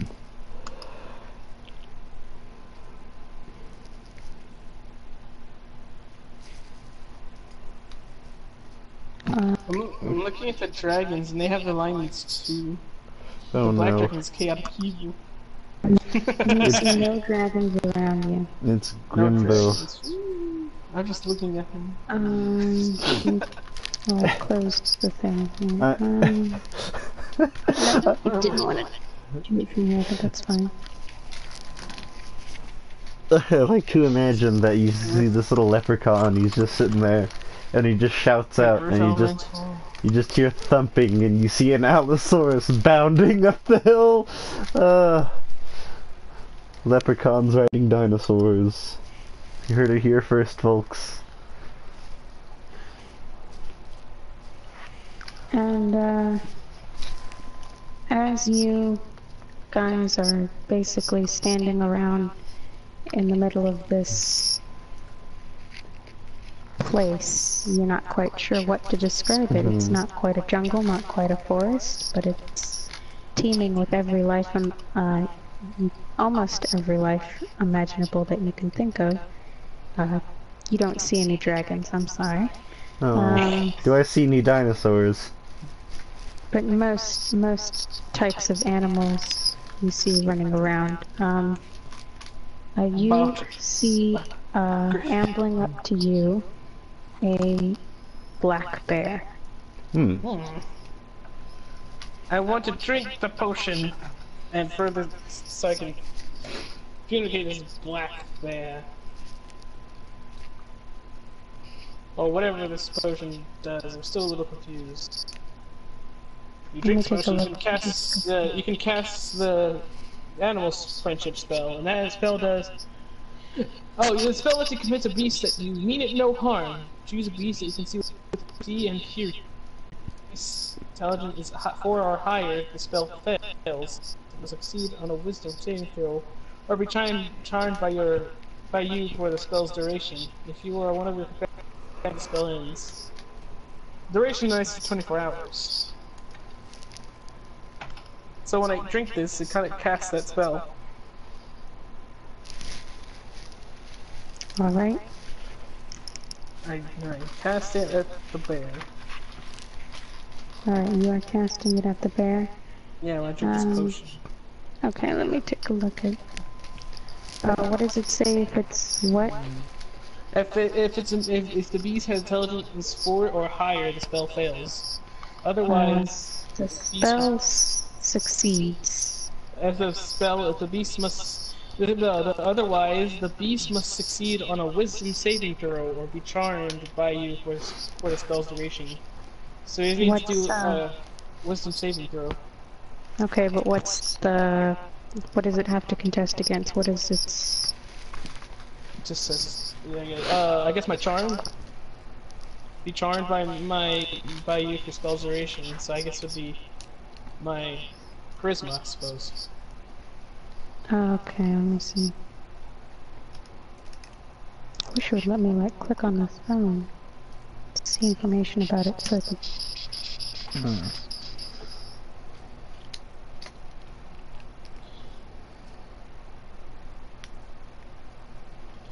It rolled a 13. Okay, so I need to counter that. With my, I gotta roll something better. Damn it. I got 18.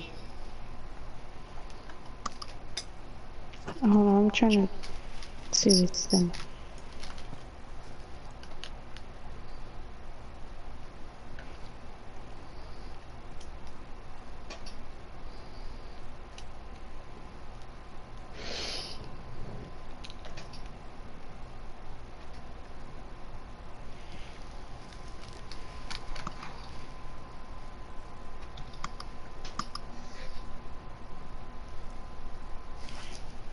Okay, I see. Alright, yeah, it is, this spell has succeeded.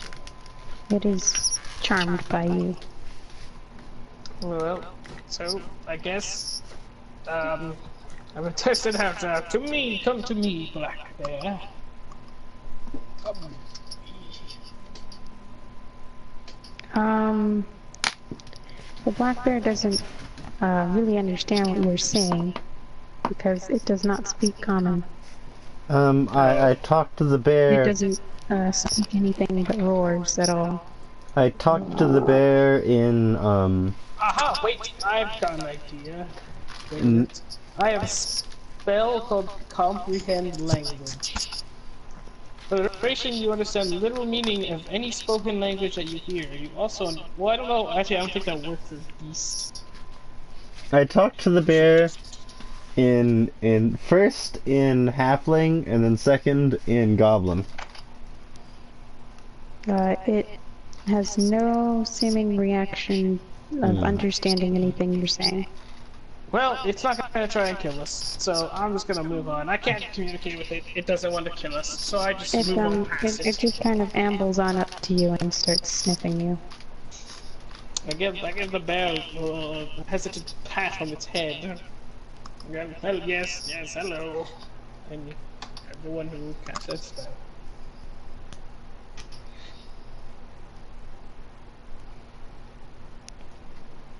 Oh, what happens, huh? I gave it a little pat.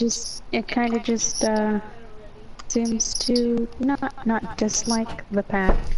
It doesn't seem unhappy about it or anything. In fact, you would almost think that it might actually be happy about it. Hmm. Yes. Well, I think we should be moving, Black Bear. Please do not death in any way. I So you guys are gonna try and move. don't know how to communicate it. I don't want I'm to waste my getting. time. So it's like you're evil with you.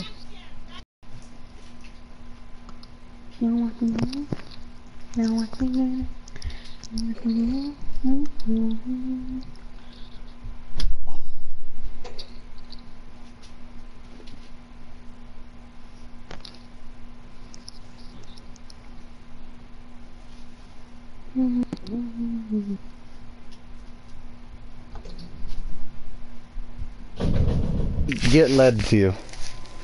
Well, I No, just knocked I'm the bear. going. Okay. I just kind of like, well, I give. Okay, hang on forward. It's not trying to kill us, so we need to keep. What do you do, Halfling? Do you follow me or waste time with this bear? I attempt to continue to make peace with this bear. It's already in peace with us. As long as you don't hurt it, it shouldn't do anything.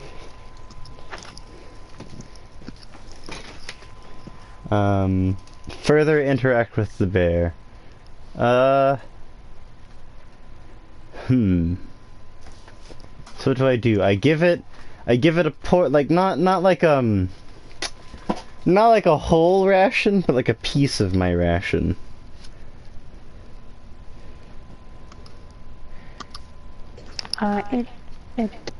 It looks at it and doesn't think.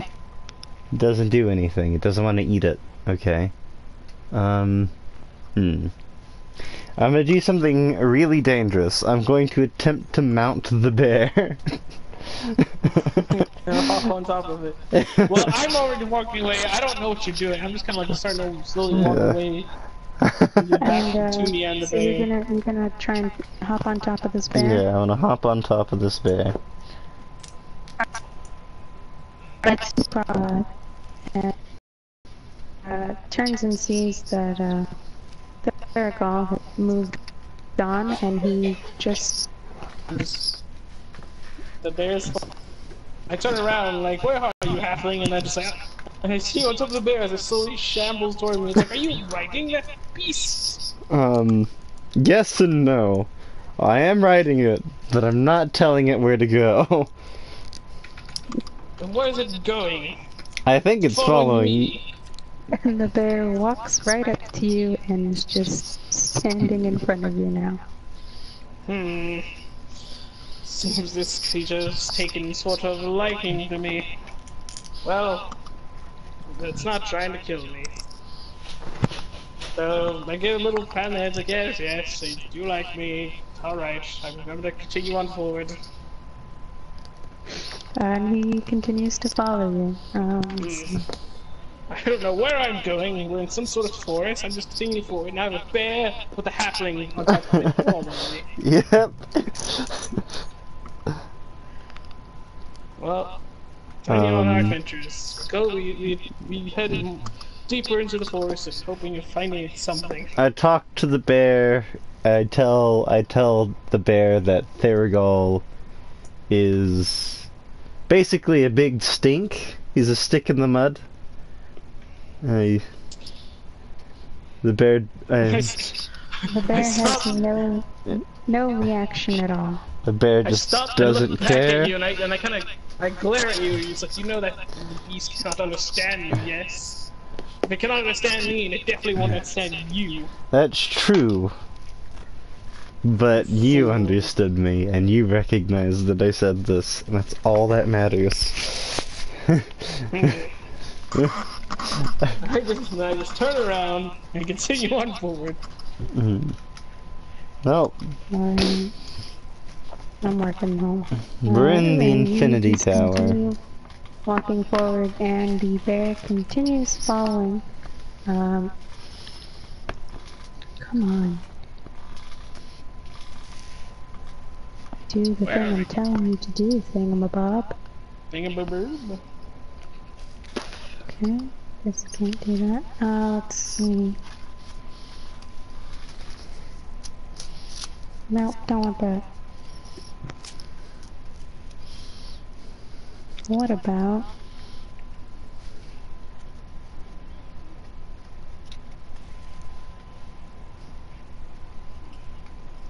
Oh my goodness. I swear some of the filters on this thing are so unhelpful. So unhelpful. I attempt to use some rope that I have in my inventory to make some makeshift reins. Reins. You do not seem to have any control of this bear whatsoever. No, okay. It's just following It's me. just continuing on its way, Right. following behind Therigal. What do you want? Well, at least I don't have to walk.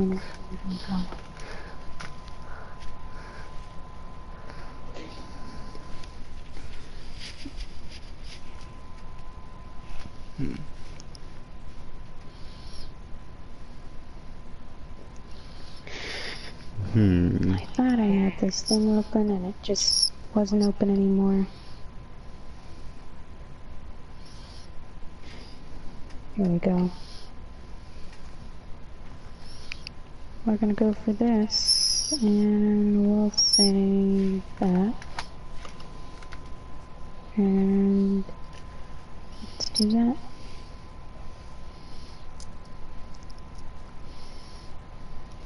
And go.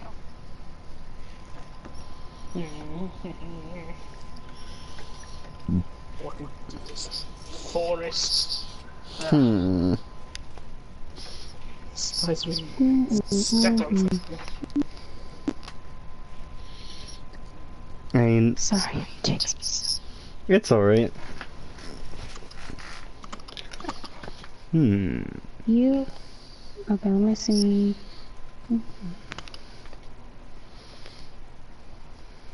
As you're walking through, you hear a rustling to your right. I investigate the wrestling. You're gonna hop off the bear. Well, I'm gonna look at the direction and can use a persuasion to convince the DM to allow me to use my investigation roll to determine what is the cause of this wrestling. So I'm gonna roll Go ahead, persuasion. investigate. Oh, investigate? Okay then. Well, then Investigate. I Go rolled ahead. a 15. Honestly, actually, I'm impressed you're actually able to get on that there, you know how small you are. Well, I have halfling nimbleness. Hmm. Yeah, I rolled a 15 and my investigation is plus. So I rolled a 17.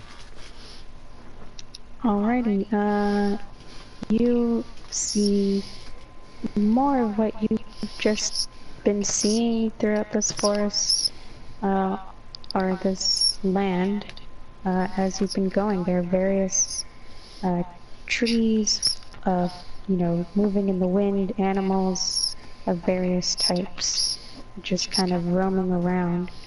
But to your right, uh, Hmm. you notice a line of shrubs. Traps. Traps. Shrubs. Shrubs. Huh. And as you're staring at them, you hear the rustling sound again, and as you hear it, you see one of the shrubs moving. Hmm. I'm gonna hop off the bear and I'm gonna sneak up on whatever is doing the wrestling. And hearing Angus What do you, hop what do off you the mean you're bear. gonna He's gonna, sneak up on it? What are I, you gonna I, I'm do? gonna What are you do gonna I want to move towards it in a way that it doesn't detect me or I don't cause it any alarm. But what are you doing that will do that? So what am I doing? I am... First of all, like you see little Angus standing on the road. I go on my tiptoes and I put my arms in front of me like I'm sneaking and I tiptoe over it and I use my natural because my halfling ability is that I'm naturally sneaky. That's all I really have to do. But where are you going? You're well, walking up to in front of the bush? Is that what you're saying? Are you Yes. going behind the bush? Are you jumping over the bush? What are you I'm doing? walking in front of the bush and I'm going to use my crowbar to move some of the leaves so I can see into the bush. so hearing Angus hop off the bear, I turn around and see him just walking like an idiot towards the shrubs, and I immediately yell, "What are you doing, you imbecile?" And just like that, you turn and look at your companion who has just yelled at you and basically blown your cover. And as you do so, the shrub, you feel a pull on your, what did you stick in the shrub? The crowbar. You feel a tug on the crowbar, and you feel a hard pull, and this is going to be a contest of strength. Uh-oh, okay. Um, okay. Um, uh, ooh. I rolled a 13. Oh, that's much better than what I just rolled. I rolled a Okay. 6 minus 2, So he so wins I the got tug of 4. war. Won the So tug of you war. pull you pull your crowbar free from the shrub, and you don't, you see what appears to be like branches, but they almost look like an arm, and the shrub suddenly moves, and then you hear the sound of almost as if a plant is being uprooted from the ground, Mm-hmm. and the shrub stands up, and you are standing face to face with a twig blight. A twig blight. What is Dear. that? Is it like a kind of int? No, I think we should stay away from this creature. Basically, you are looking at a woody shrub that has pulled its roots free from the ground, and its branches twist together and form what looks like a human-ish kind of body, with a head, with like head and limbs and everything, but it's basically a shrub, person. I use my quick thinking and I back off from it and I say, hello, how are you? But I'm out of its reach. It does not Uh, I would like. it doesn't say anything, but it looks at you, quizzically.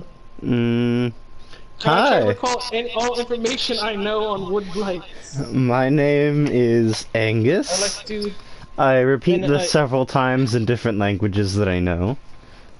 I would like to. You notice it, nod its head when you say it in common, but other words it looks confused as you say it in other languages. Oh, Can I try okay. to remember everything I know about wood blights with my history check or my Arcana one, whichever one I guess. You can.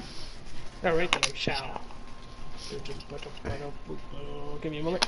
All right, I got 14 plus 6, which is 20. I got the 20.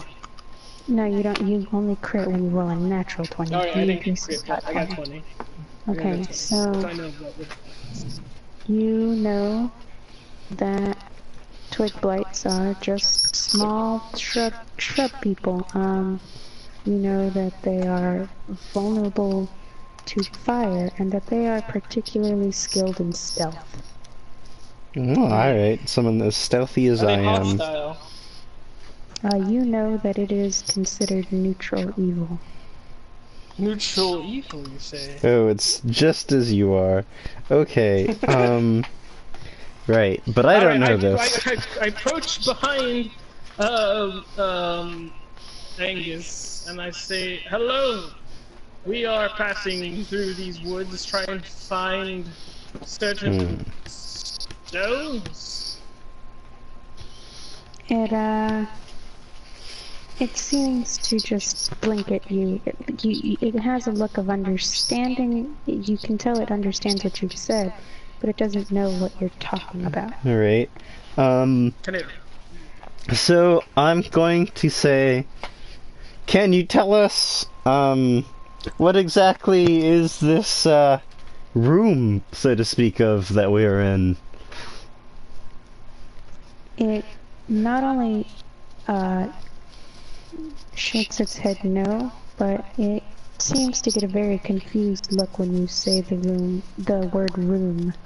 Room. Ah. It's twig blights. Do you know any close settlements or towns anywhere nearby? And if so, could you give us directions? We've been lost in this forest for quite a while, and we need some sort of direction. You're asking something for directions. It shakes its head. No, it doesn't seem to be able to tell you anything. Is there anything that you do know about the area that you might be able to tell us? And its eyes light up almost as if it's saying, yes, something I know, and then then a look of disappointment on its face. It stands silently and shakes its head. No. Speak. I know. I have,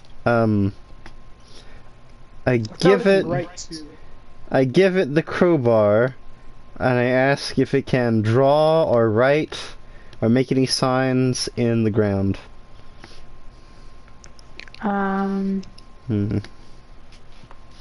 It probably just take your crowbar, if that's what it was going for.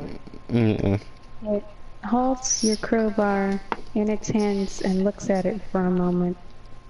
Looks at the ground, and then it draws some wavy line on the ground with your crowbar, and then it points to, if you assume the direction you have been heading is north, it points in that direction. So there's I look at the wavy lines. I suspect that this creature this twig blight is talking about a river of some sort, maybe a lake. Is I correct?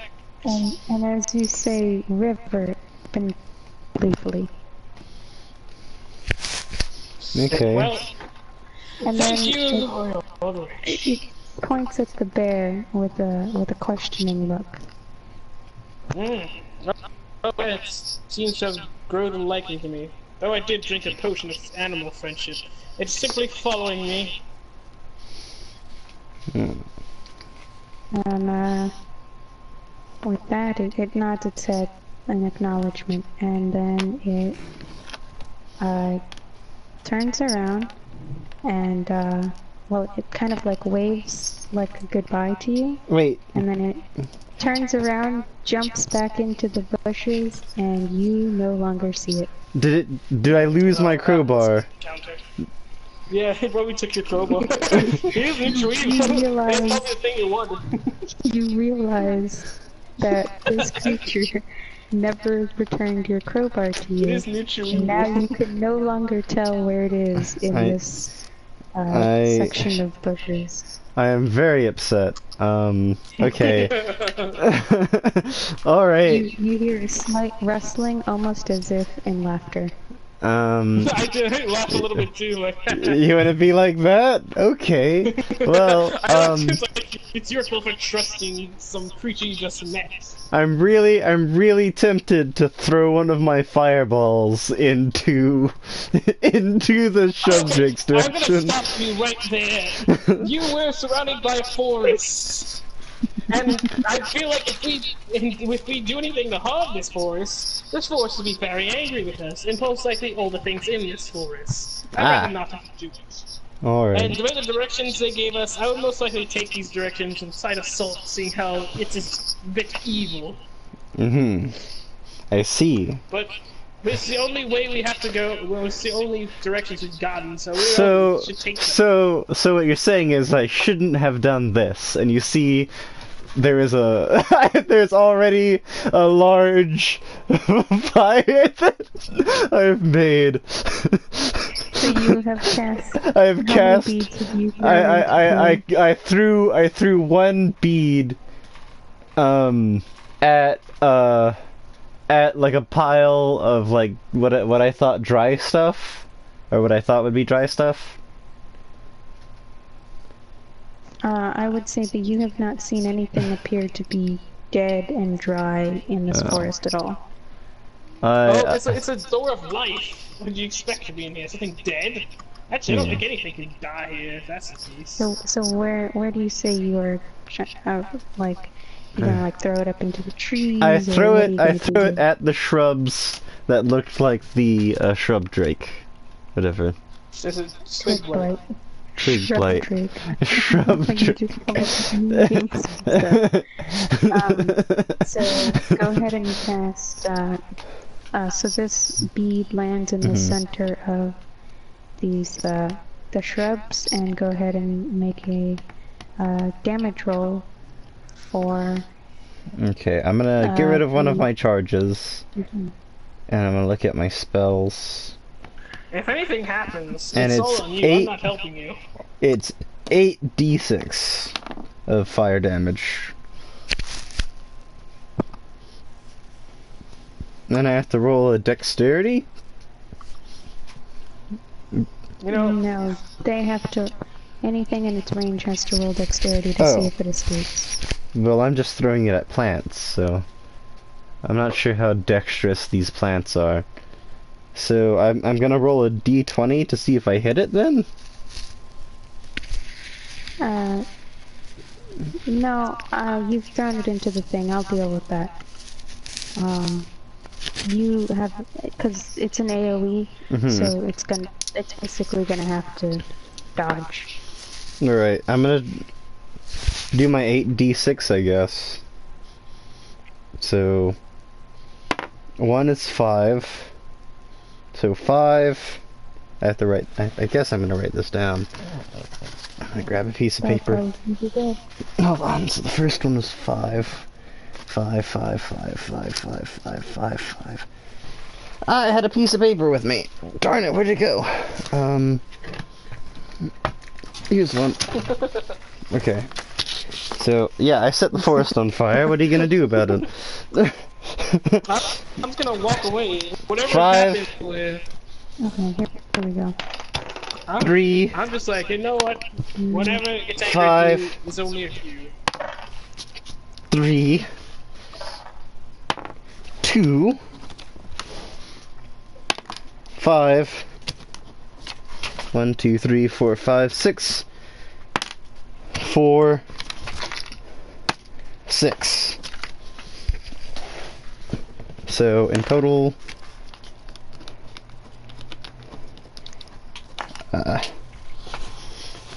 hold on, 5, 6, 7, 8, 8, 7, 4 plus 6, 10,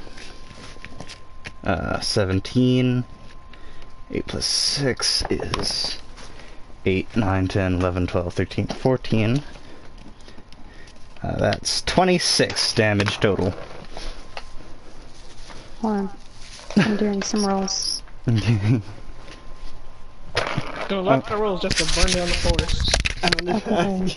I'm hitting a lot of things. I'm gonna be right back.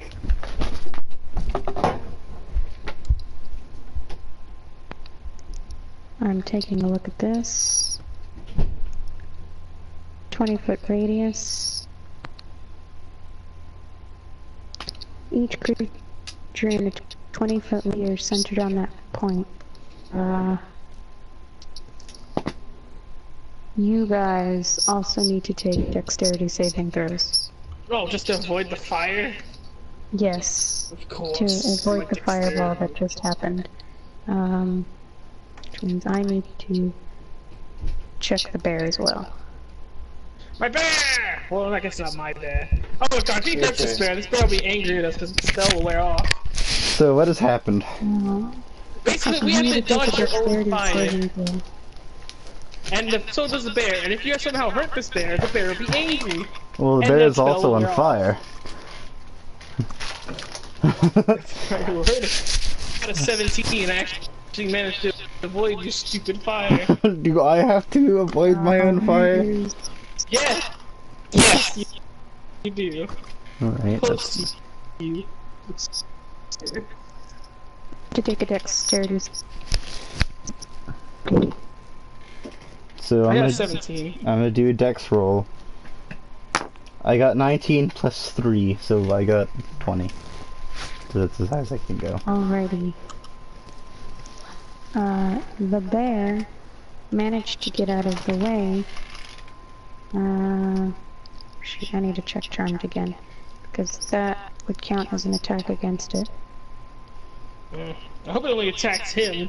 I swear, I'm not going to help you if this bear tries to kill you. You have to deal with your own consequences. What if I kite the bear into trying to kill you? I doubt it would be the case. You literally just almost killed it. I'm going to be walking away from this situation. You did this. You deal with it. Because I'm not deciding to mess with the giant force. So you managed to burn a section of the forest.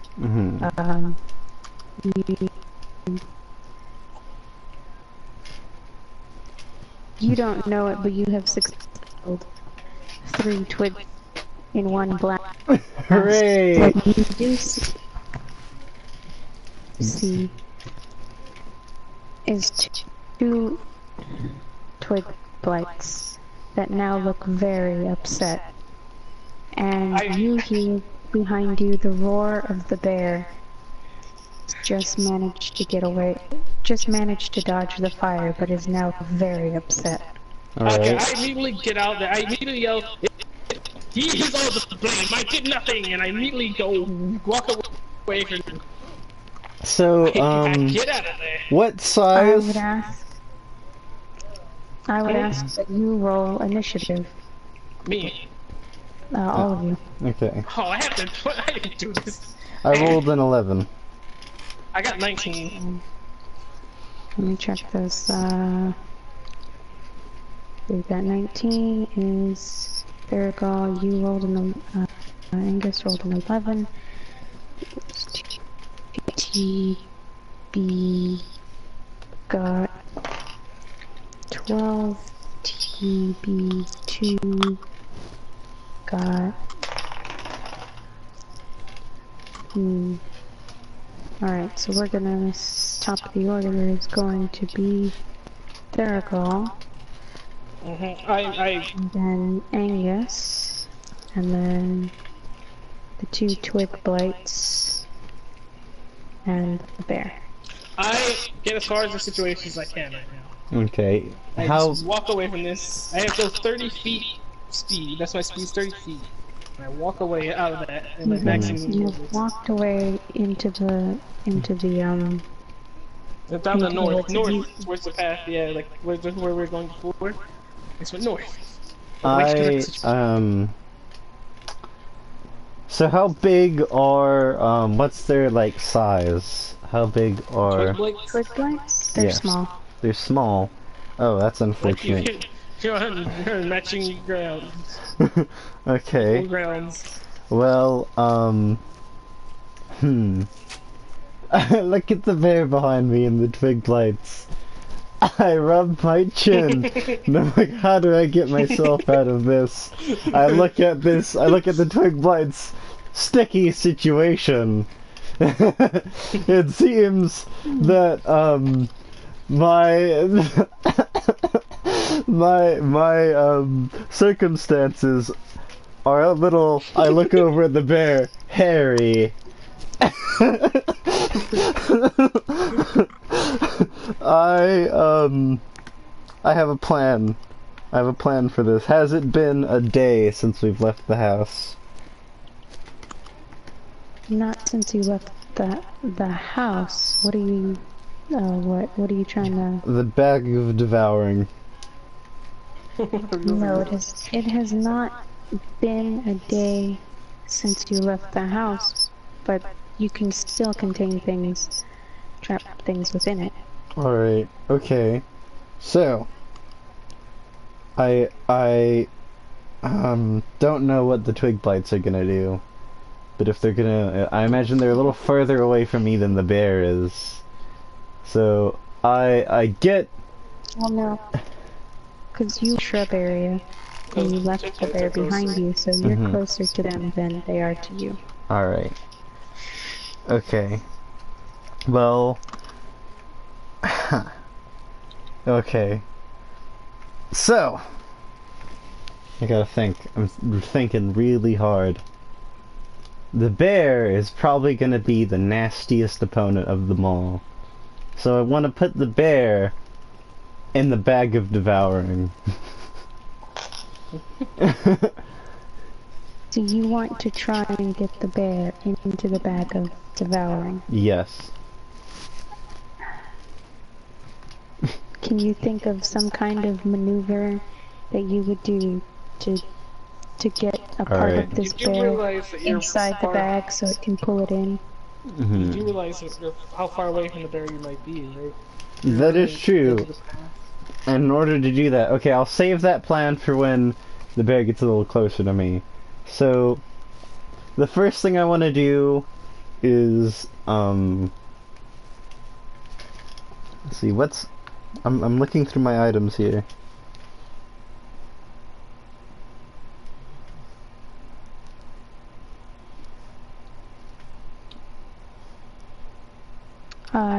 You remember that although they have dodged the first one, twig blights are particularly weak to fire. I know. I've seen how you killed 3 of them, or 2 of them already. I have a bag of tricks. I whip out my bag of tricks. I have the bag of tricks, and I want to throw the fuzzy object at the bear. Okay, let me pull up the bag of tricks. Bag of tricks.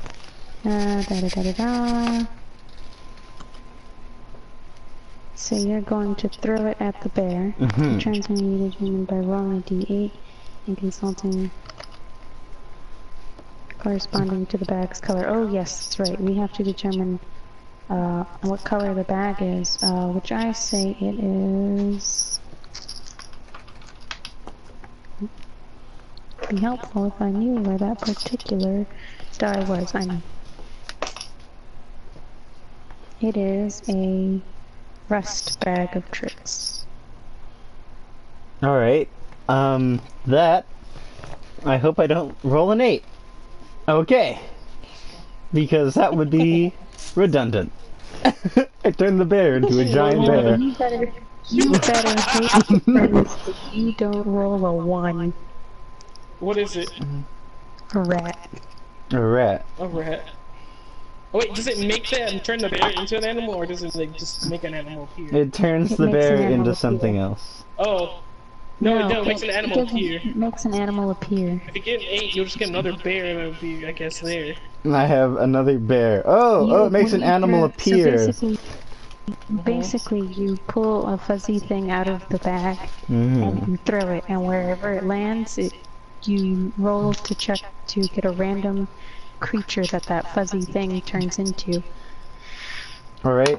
Boom! I rolled a 6.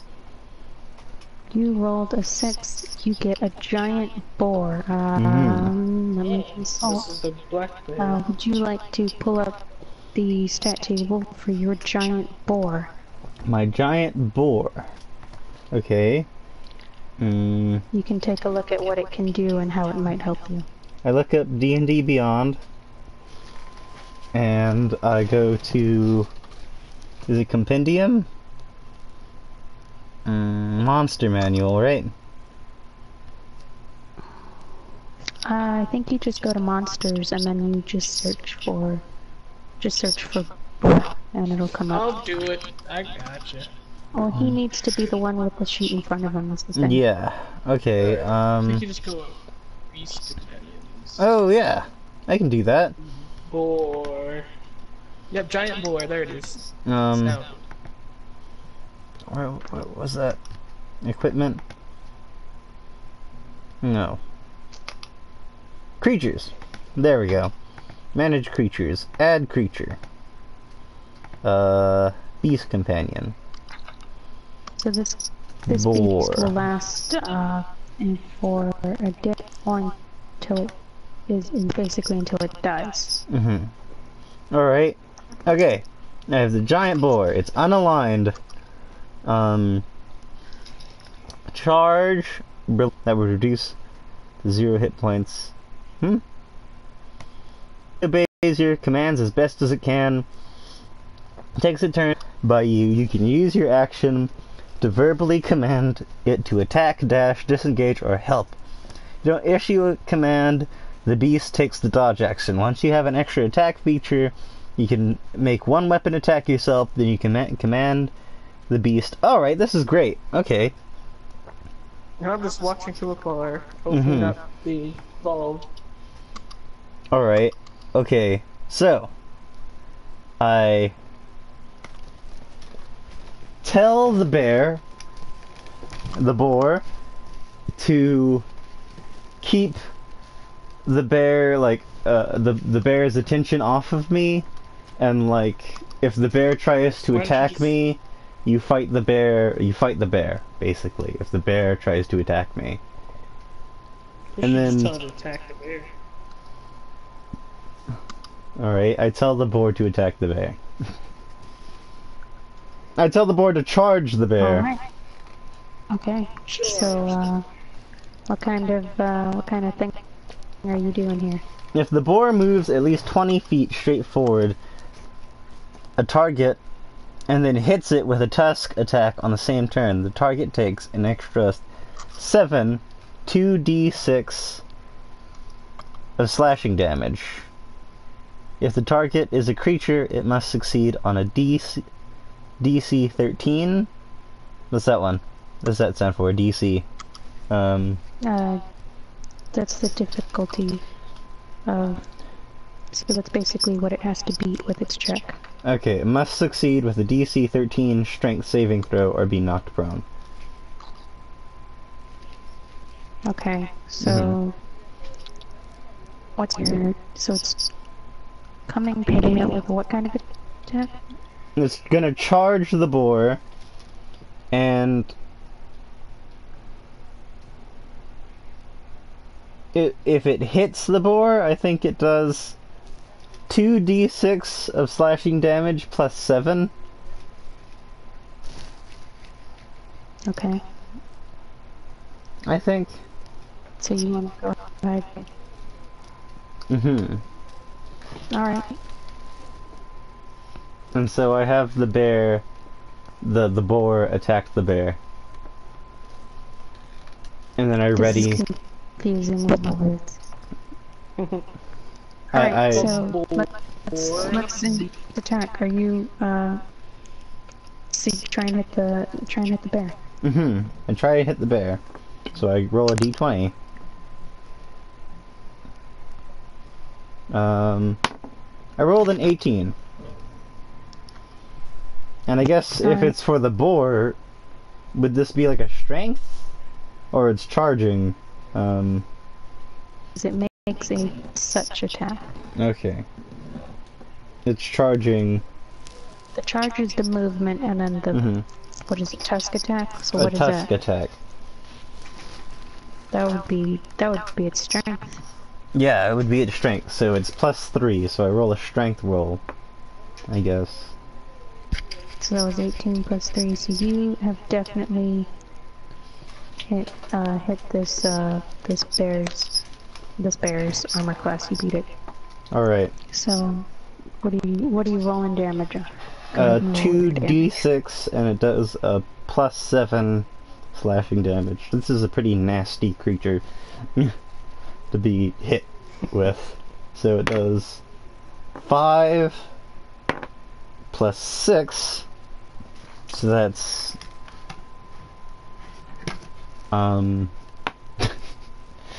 that's 11 plus 7. Oh my. Okay.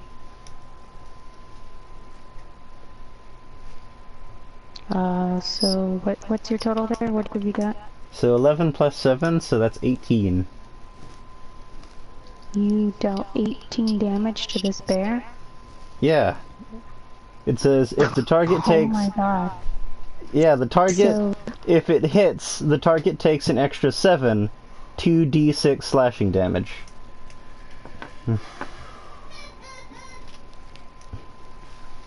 Okay. So this bear has just like this. The boar charged at this bear full speed and basically just hit the bear right in the side, like kind of stabbed his tusks. That bear basically just ripped the side of it, ripped right through this bear. It is on death's door. You don't understand. Bears is still managing to live on. It's kind of fallen to the ground. Just messed up. This boar has killed this bear in one shot, and the bear seems to lose all hope. Alright. I took a healing potion. Well, here I am, surprised as all heck, with still, like, I have another action, right? And then I have my swift action, which is a bonus action. So what are you going to do? I guess I'm gonna tell the boar to charge the twiglings. So you're gonna use your then? Yeah. Okay. You charge us forward and let's see if it hits. Alright. Aiming for. Which one am I aiming for? The twigling that's closest to me, I guess. We'll say that's twig 2. Twig 2. Okay, I'm gonna roll. I rolled a 20. Go ahead and roll the attack damage. The attack 'Cause that's a damage. hit no matter. And because it's a natural 20, do I roll? Do I double it? Yeah, yeah, do a modifier to it once, remember? So. Alright, so I So roll you the... double it. I do Alright. not. I can't quite hear you, you're cutting out.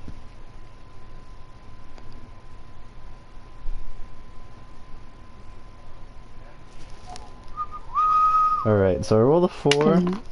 Hello? Okay. I roll the 4 and then I Okay, roll go the ahead. 1. So that's a 5. And that's times 2. So that's a 10. So that's 10. Plus 7. So then plus whatever the modifier is 7, so you did 17 damage Yes. to this twig blight. This boar charged into this twig blight. It didn't even have to swing its tusk. The simple force of it just ramming itself and just man into the leaves on him have scattered to the wind, and you just see twigs of just like splinters of him litter the floor. So I tell the boar to point itself, or well, You've used your bonus action. I use my That is bonus that. action. Okay. You used it to command the boar. So I'm going to see the second twig blight trembles in fear at what it has just witnessed. It just watched. Its brethren was burned, and now its last remaining friend in this clump of bushes been ripped to shreds by this boar, and it is going to turn and run. Okay. Whose turn is it now? I would say That this is is, probably my turn. so you annihilated 2. It is now The other one ran the away. bear's turn. But the bear is just lying on the ground, almost dead. Okay. Almost. And then I guess it's Just kind of laying and moaning and begging for the sweet release of death. Which brings it around to me. to the top of the order, which is Terrigal. I just watched the soul go down like we start time like this. I'm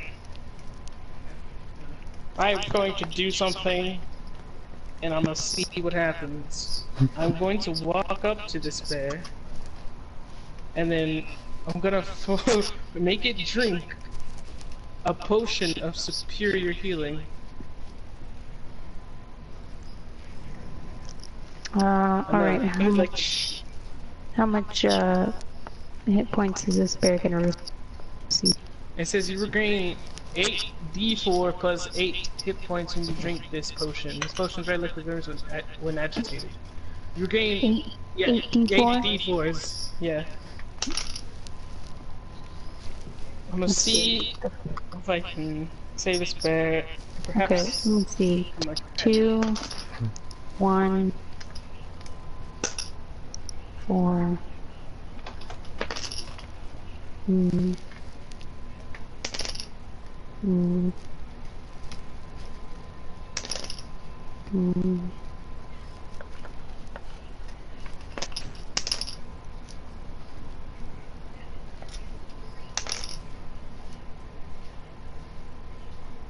Four, 8, 12, 16, 17, 18, 19. You have, this bear is now miraculously healed. You see the side of the bear, the wound on the side of the bear stitches itself back together. It seems unharmed. It stands itself back up and looks at you for a moment. Now, I want to speak to this bear, see if I can get through to it. Now, bear. Are you gonna? I want to try. Well, I still have my charm on it, right? Or just not understand me. It just understands you. It's never understood you. Well, if it attacks the dwarf, then I don't care. Dwarf. No, whatever, halfling. I don't care. I just want to see what it does. If it looks at me, attacks me, I swear I will kill this thing with all my might. Alright. So that makes it Angus's turn then. Alright, If I command the boar to stop the twiggling. Not kill it, but like get in its path, basically. Okay, so the boar is going to charge forward and put itself in front of the twiggling. Yes. The twiggling is so now the boar is in front of the twiggling. Okay, and that's that. I use my bonus action to say to the twiggling, "Where's my crowbar, shrub? Where's my crowbar, shrub?" The twiggling looks at you confused, and as you look at it, you realize this is not the twiggling that stole your crowbar. It looks quite different. It's quite a few shades lighter than the other one. The leaves on it are a different shape. This is not the one that stole your crowbar. Probably one of the dead ones. Well, maybe it's already gone. Well, I guess if you find the one that stole my crowbar, tell him that this is all his fault. Is that because of him? Or not all? All happened because of him. The twiggling looks in confusion as it looks at you, turns, looks a little bit to the left at the burned ground where you slaughtered its brethren, and looks back to you with a very confused look on its face, almost as if What?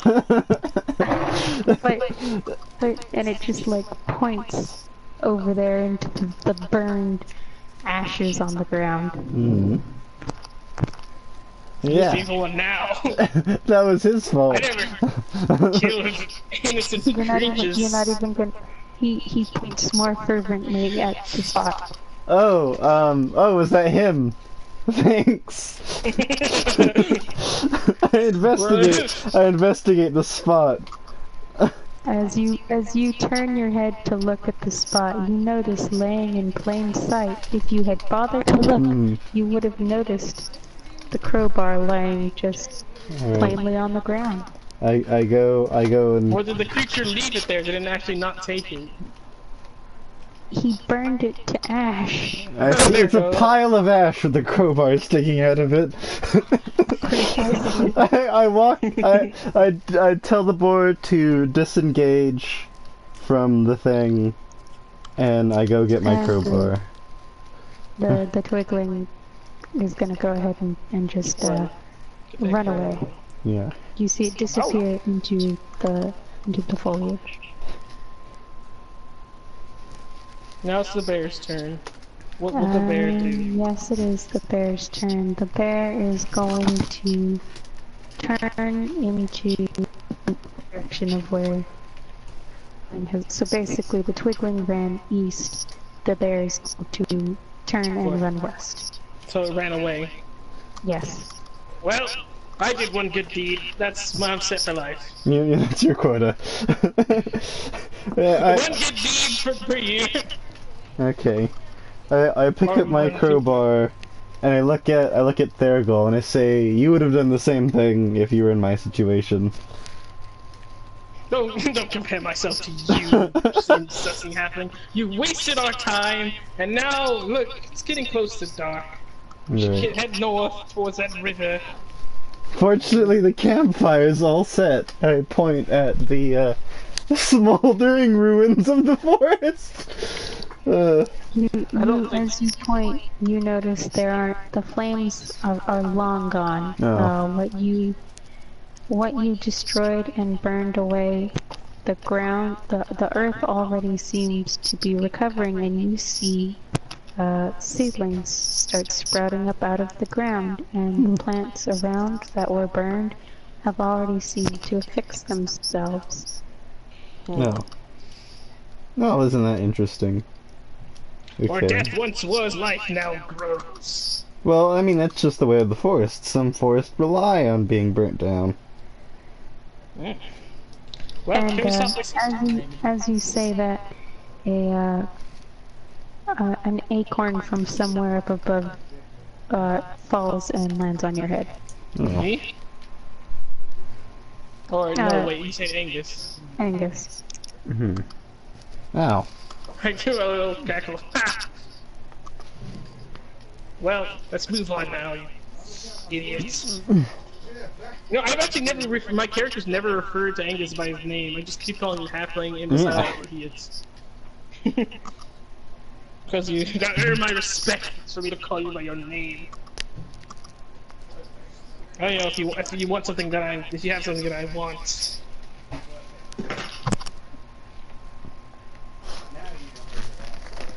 Okay, well, we continue down the path, I guess. Alright, Let's waste our time. Continue north. Oh, I'm riding is it? the boar. Can I ride the boar? Yeah. yeah, I suppose it didn't die, so it's still around. Alright. Now I'm gonna remove a bag of tricks from my inventory. What? Oh, I used one of the bag of tricks to summon the boar, right? Just so I don't. Doesn't it have like 3 or whatever? Oh yeah. Okay. Boom. I took one of the charges off. Yeah, you just said if you can look in the description. It'll tell you if it'll reset charges at any time or whatever.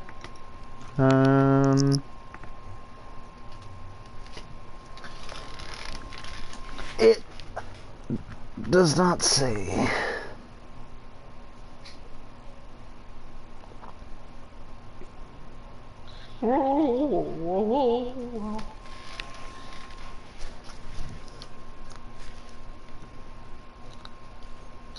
Oh, once the 3 fudgy objects have been pulled from the bag can't be used again until the next dawn.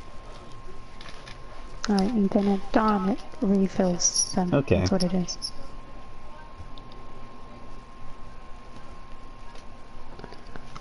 I'm gonna go for something from this.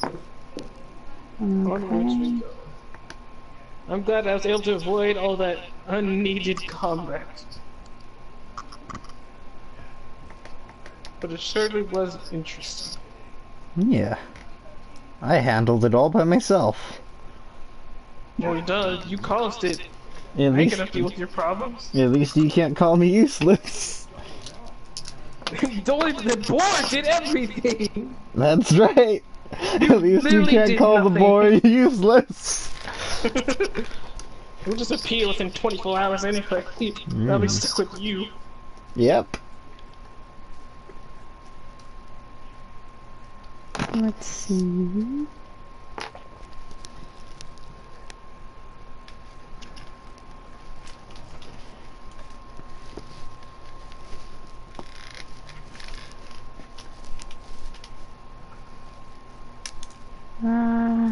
Alright, so you guys are traveling down through the brush again?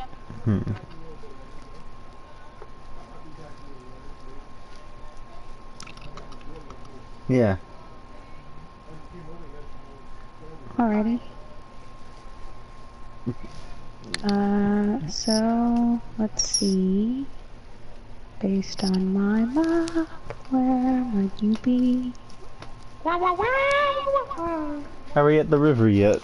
I'm taking a look. I'm directing my question towards Theragal, because I know it annoys him. What question? Are we at the river yet? No, no, do you see any waves? No, I'm just a useless halfling. That's right. God, you roll. Wish that bear ate you. We could have eaten the bear.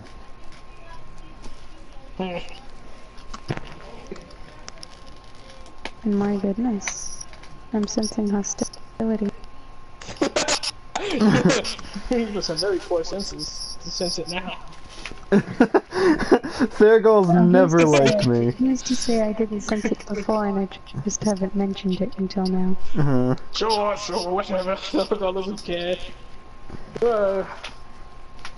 I mean, I guess I didn't hate him before, I just didn't really care for him, but now I just go into like, he's useless and just a hindrance, honestly. He's the only help I have right now. Oh, I had to take it. If he dies, he dies. I will not try to save him. That's right.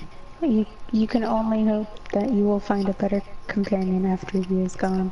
Yeah, hopefully I make, I don't know. I'll make a better character. To be honest, this little hindrance leprechaun man that I've made is a little useless in this campaign. Yeah. All of his things. Really nothing. He's only killed like 2 zombies. What the hell? My crossbow bolt when he killed one of them. And he's literally killed nothing else. Oh, well, he was very only useful when just actually being sneaky and like, not knowing if he was there.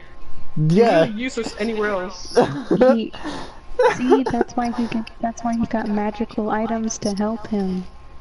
Alright then, that'll keep those magical items. Alright, Those files. He's wasting trying to get a stupid crowbar there. It's an important. It's a crowbar. And he gained the. My grandmother gave me this crowbar. Of a bear and 2 twig blights, or 3 actually, 3 twig blights. And then he had to waste his little bag of trinkets fur thing just to fight them back because he couldn't fight them himself. I didn't waste it. It regenerates.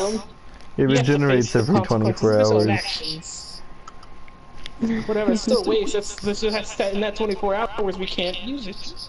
I have 9 more charges. Well, 8 more charges. I'll be fine. So as you guys are walking through the, let me just check this really quick. I keep forgetting I don't have yours up anymore. I need to pull you up so I can look at your stats as I'm going. Because I have to compare things against your stats. Me? Alright, what is...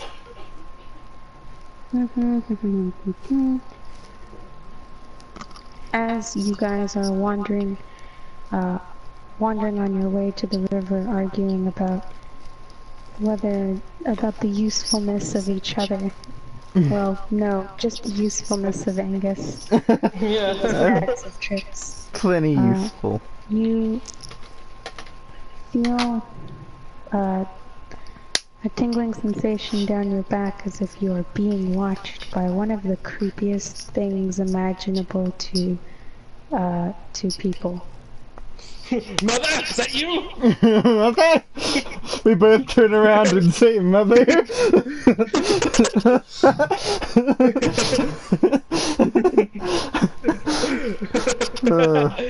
just look at each other like, huh? We look at each other. Yeah.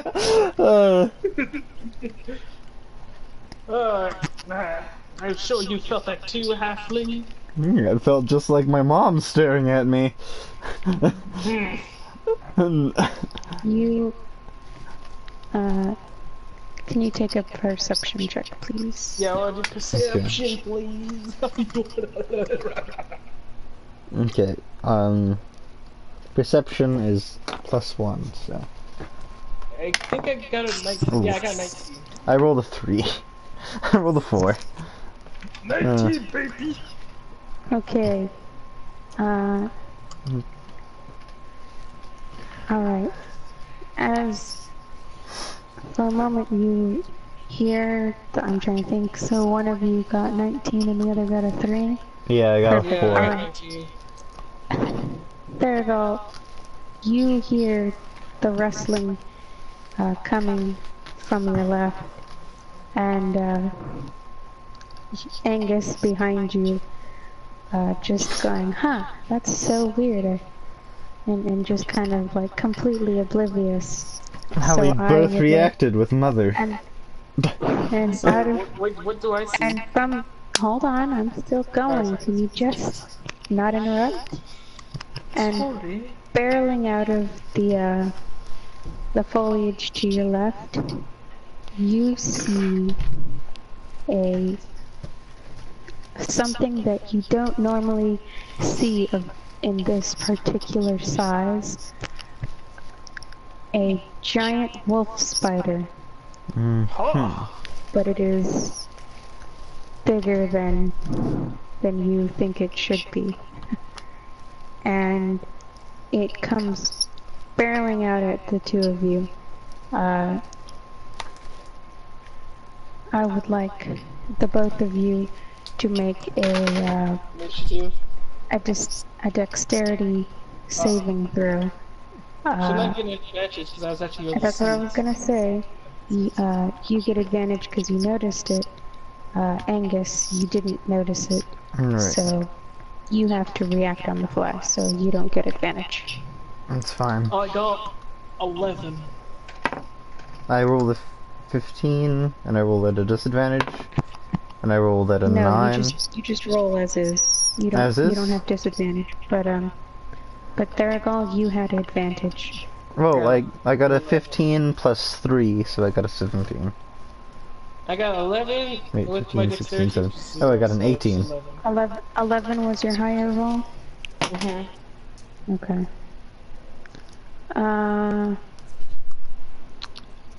Let me see. Okay. So the both of you managed to jump to the. So if it's coming from the east, I'm sorry, it's coming from the west. Theragal, you've jumped to the north, and Angus, you've jumped back to the south, and between you now stands a giant wolf spider bearing its fangs, ready to attack, and I would like you to roll initiative. Okay.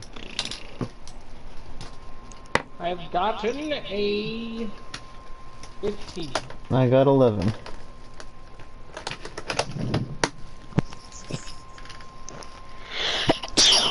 Oh, I'm sorry. Bless Oh gosh. you. Bless you. Okay, let's make some space on this page for the new encounter. You still have your boar, don't you? So that moves on your Yeah. turn as well. So you, Angus, you rolled what? I got 11. Alright, you're on the bottom of the order. I got 15. You got 15, you tied with the spider. I'm gonna give you, first, and then the spider, so we're gonna go with, spider. Is in the middle. Theragal goes first, and Angus is last. Alright. I want to back away from the spider as far as I can go and then use my Eldritch Blast. Alright. You move further north then, and I'm trying to draw myself a little positioning here. I always do this so I can keep track of where the two of you are. Well, where all of the people are. So you move further north, and I'm gonna say you have put yourself into the foliage, so you are partially covered. We'll say you have some coverage. Eldritch Blast the beast. Alright, let's see if you hit it. Alright. So I roll my dice, and also I have a +4 since I'm hitting it now. 18 plus 4 is, above 20. So I definitely Yeah, hit it. so... Oh well, I mean, you can test against its armor class, but you did beat its armor class, so go ahead and roll your damage. Okay. Oh yeah, I see. What was the damage can we receive? You get +2. Yeah, I know, but I'm saying 1d10 plus 2. Alright.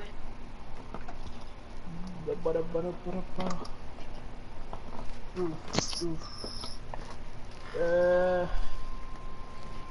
I got 7 damage. Yeah, do 7 7 damage. damage to the wolf spider. Alright.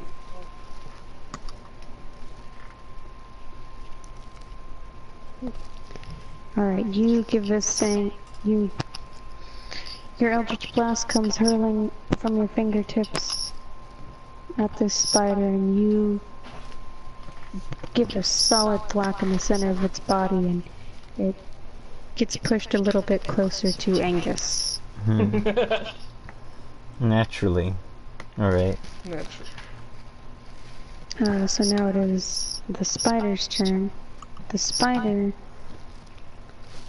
What have you got? I bet you got nice stuff. You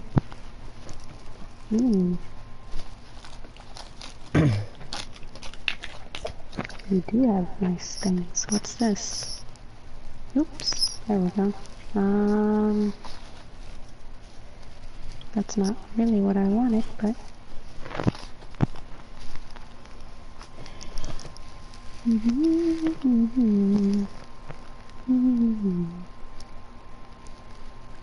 Alright, this wolf spider is going to turn around and try and take a bite at Angus.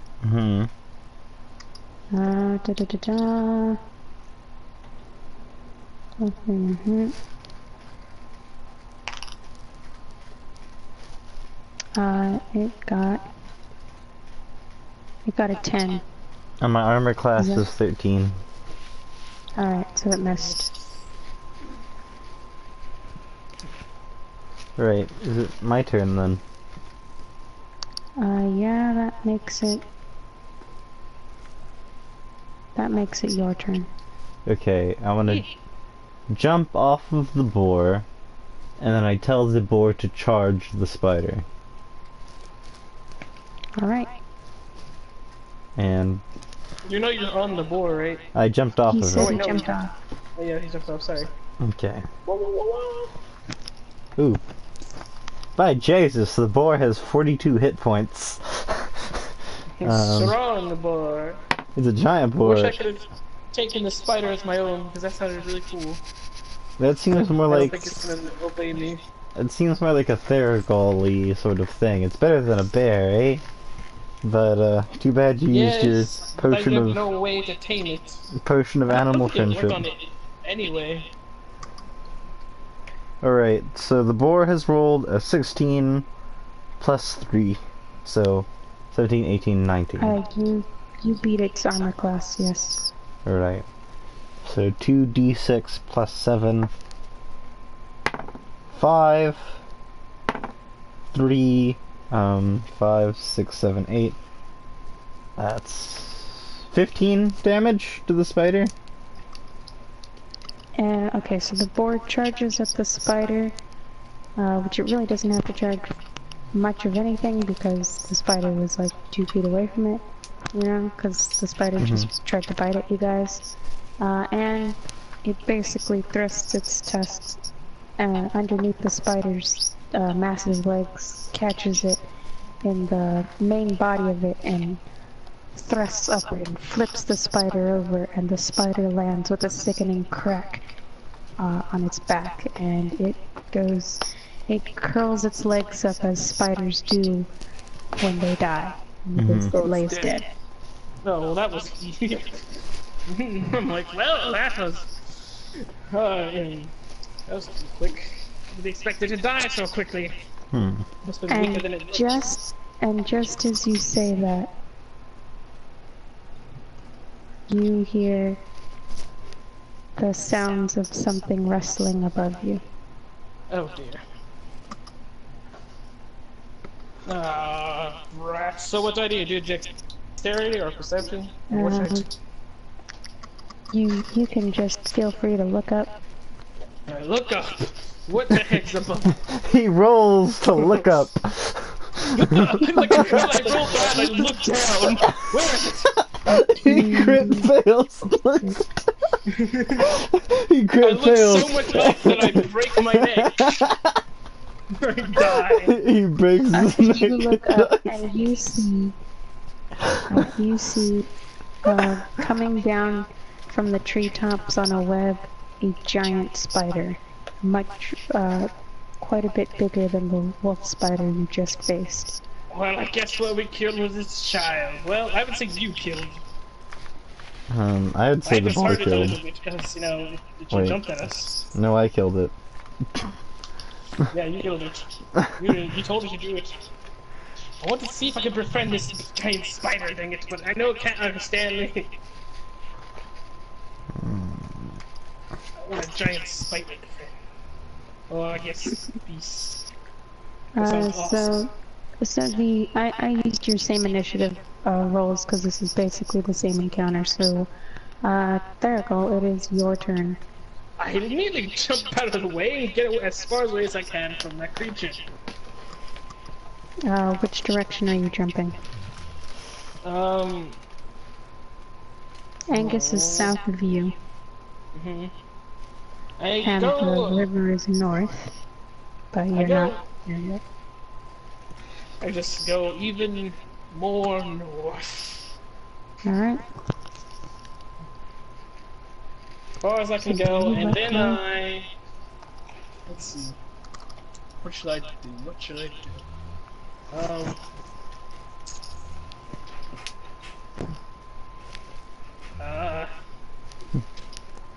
I'm gonna go ahead and, do nothing and see what happens. Alrighty, it is now this giant spider's turn.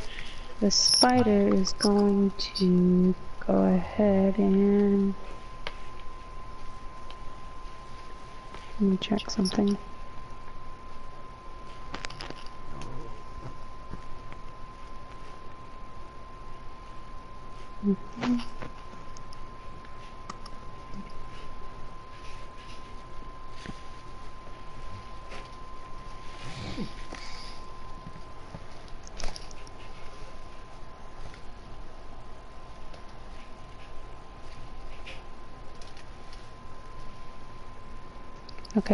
Okay, I see this. Okay, I understand this now. Okay. The giant spider is going to... it's still hanging on its web. It hasn't quite reached the ground yet. It is going to sling a web at you, Therigal. And, let's see, creature.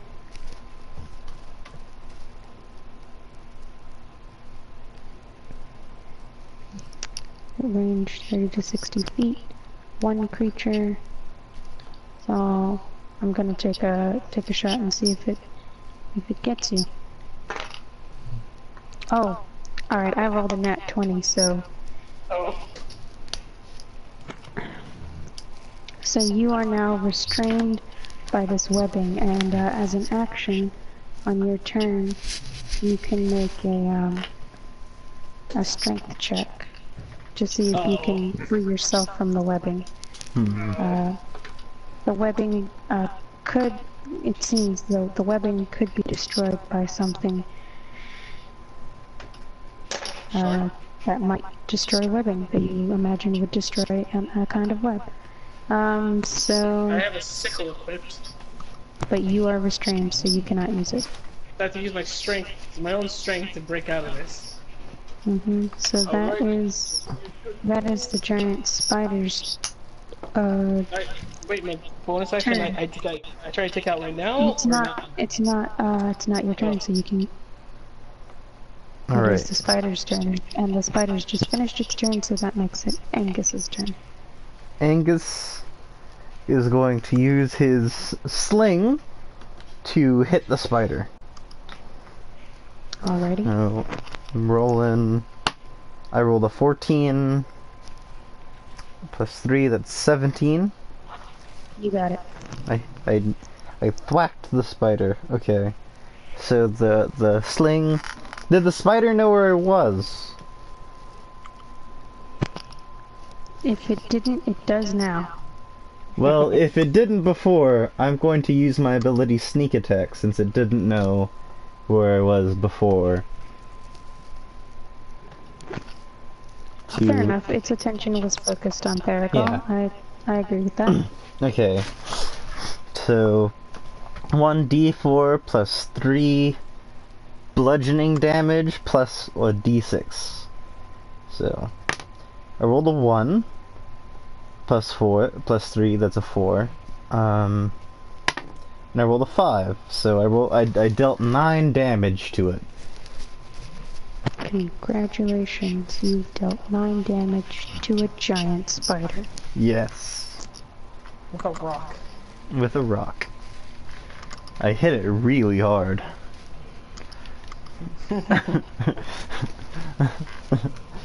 The spider, so your rock sails through the air, hits the spider, the main body of the spider, and the spider is not really too phased by it.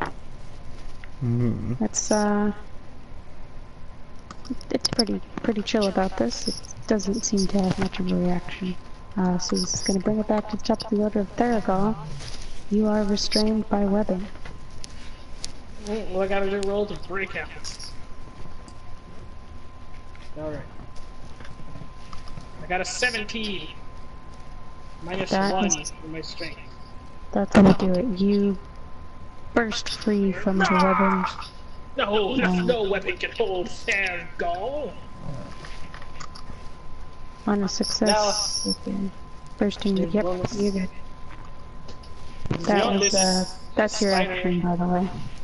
Oh, that's it. Alright. Ah! Now I wait here for Spider to do another thing. So the spider is going to go ahead and finish coming down from its web. It is now on the ground and it's comes at you and it's gonna go ahead and make a bite on you. Me? Yep. Well, my armor class is 17. It's still gonna try. Alright, what's it gonna do?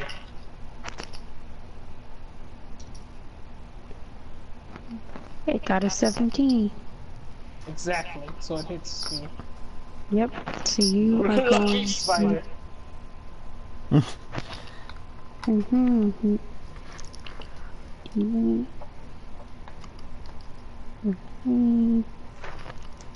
1d8 plus 3 piercing damage, so that's going to be 10.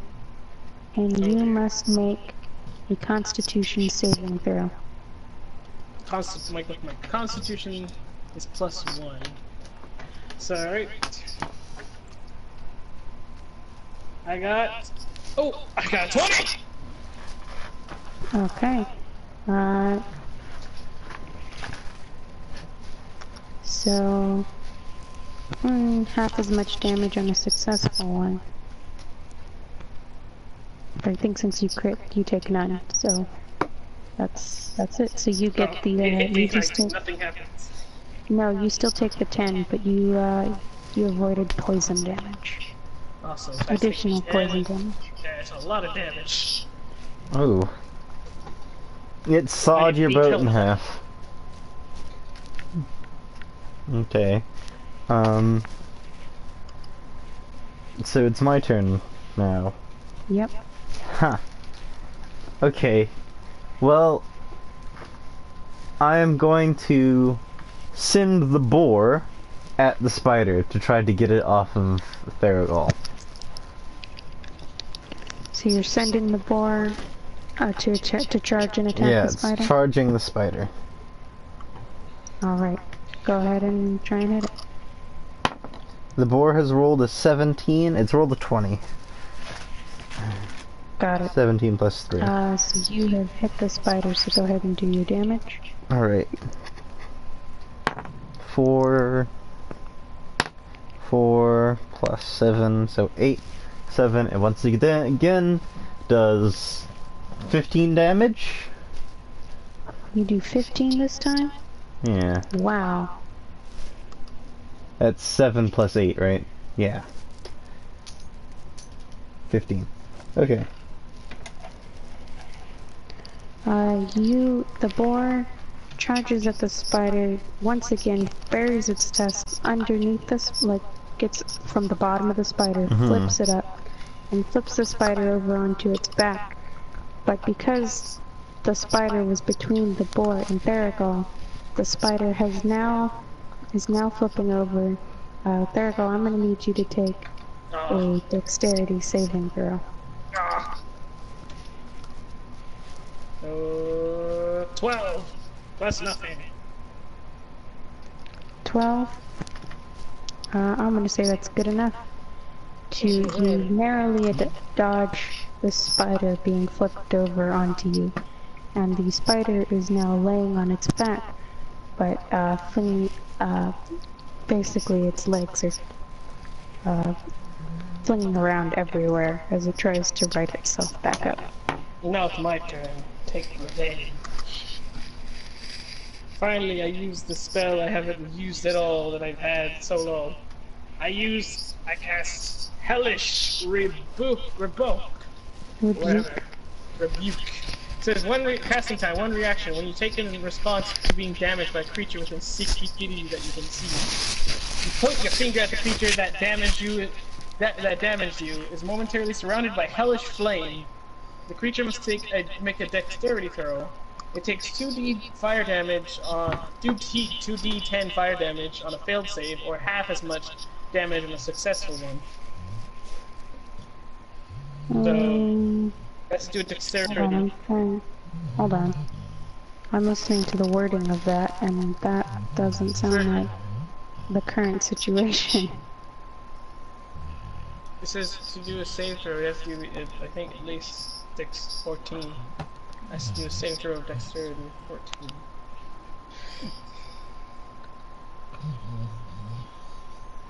Or whatever. Which you take in response to being damaged, but you didn't at the time. Should do usually it's like damaging, right? But you didn't make a reaction then. Turns have already passed since then. Not at the moment, because things have happened since then.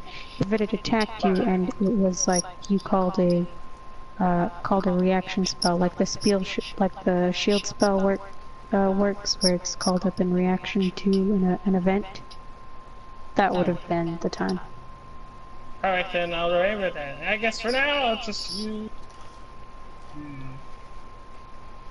Let's see.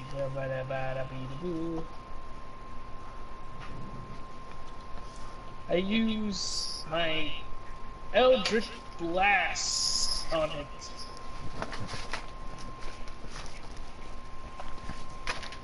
Once again, See if you hit it. I got a 14 plus 4 is 18. You hit it. Yep. And then I do a roll d10 for damage. I got a 9 plus 2 is 11. You have blasted this spider to a crisp. Pieces of its legs go flying into the woods, and it's just a smoldering pile of what was once a giant spider. I say, yeah, it's right, spider! You care! Fair gone! Die! Yeah. Well, that's dead, right? Yep, it's gone. Well, since that endeavor is over, I would like to drink a health potion, please. I have a bunch of them. Go right on ahead. Are One there health potion. any more spiders? I'd like to drink one health potion, and that heals 2d4, 2d4s. Alright.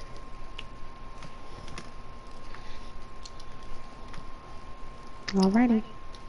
Are you guys Oh, it going only to heals me continue? 3. Wait, I'm still drinking potions. Oh, okay. It only heals me 3. Heal, and I'm gonna drink another one, which I'll make that one. Just drink down these potions. Ugh. That's a 5. While Thurgoll is just chugging I'm gonna drink potions, another one. can I go to the more intact spider and try to cut its fangs 8. off with my dagger? Sure. Alright. I'm at full health now. I'm good, and I have 6 potions left. Will I do a strength roll? Yeah, go ahead. Alright. I got 17. You easily pry the fangs off of the wolf spider. Mm-hmm. You see the venom still coursing through them. Alright. Well, not really coursing, but kind of just sitting in them now. Can I add those to my inventory as poison daggers? If you find a way to fashion them into daggers, then I will allow you to do that. Alright. But until you figure out a way to do that, you have 2 spider fangs. I pick up a branch, because we're in the forest, right? There's probably sticks lying around. I pick up some sticks, and I kind of jam them in the holes where it was once attached to the spider, and I use like a little bit of my where is it? Inventory. A little bit. I know I have string, right? No, I don't have string. Like rope, silk rope. I use some fibers of my silk rope. Unless I do actually have string. Yeah, I do have string.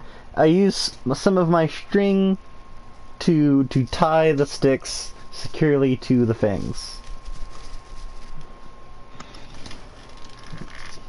Let me see if I can... Let's see...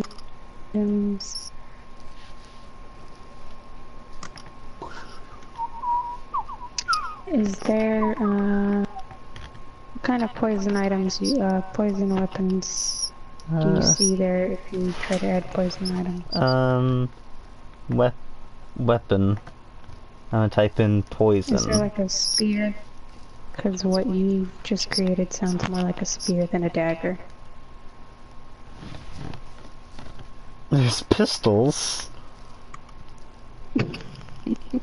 I made a pistol out of, Oh. yeah, there's dagger of venom.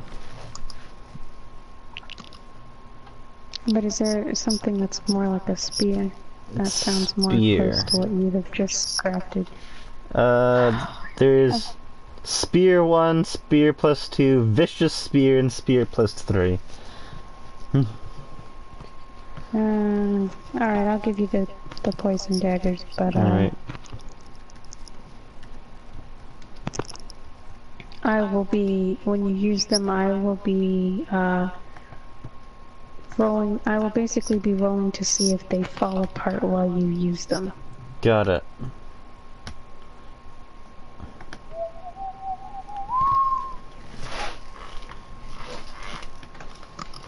Well, I am now healed up from that wretched beast who dare attack me. Now let me just continue onwards to this river, finally. So you guys are going to continue north? It's the only direction we have. Alright, can you both please roll a perception check? Oh dear. I rolled I got 12. a 17 plus 1. I got 12 plus 2, which is... That's more than enough. Roll. Continue north. You notice here and there small patches of webbing in throughout the terrain. Sometimes it's on the ground, sometimes it's in the trees and the bushes, and as you keep going further in, it seems to be getting denser. Alright. Can I once again say that I've remounted my boar? Yeah, that's fine. Alright, I'm once again on the boar. Well, isn't this looking just lovely? Yeah. It's, pretty nasty. Do you want me to throw a It's fireball further down the too path? bad that shrub didn't warn you about the spiders. Yeah. Of course it was, didn't warn us. It's neutral evil. Yeah. He ran off. He just told us about a river. We don't even know why we're going to this river. Do you want me to throw a fireball into the patch of nasty spiders? So that if there are any more giant spiders that come at us, they'll already be on fire. Wait, You first... don't see a patch of spiders, you just see a lot of webbing. First, I want to test something out, alright? Okay. I say, Tower, I would like to go home. Let's see what happens. And in front of you, through the, basically between two trees in front of you, you suddenly see a doorway. You see the door, what appears to be the front door of a house. Ah, I was right. So, any time we need to go home, we simply say this in the door will be forced. I figured that. Alright. Tower, that was simply but a test. We don't need to go home right now. Oh, thank you for cooperating. The door vanishes as if it was never there. Alright, let's continue forward. At least we know we have escaped of some kind if things go too south. Yeah, but what if a spider gets into our nice home? Oh well. Yes, let's see you get through a giant spider get through our tiny little door. But I'm sure there are smaller spiders, but that'll be a bridge we cross once we get there. Sure it will. That is if it actually lets us summon the door during combat. Yeah. I guess we'll see, won't we, Tower? Continue forward through all this disgusting web forest.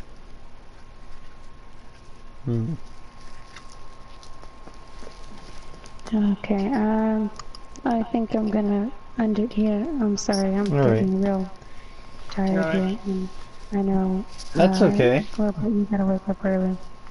This is a good ending point, you know, it's a cliffhanger, it's suspense for the next episode of The Infinite Tower. Infinity Tower.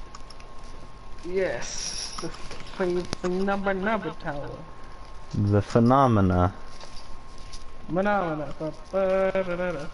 Phenomena. Phenomena.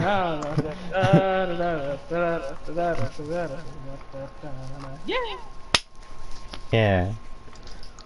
So we hope you guys had fun with us. We've been having a lot of fun with this campaign. It's certainly been interesting so far. Indeed. I'm just gonna check the... It's 12:29. Yeah, I know.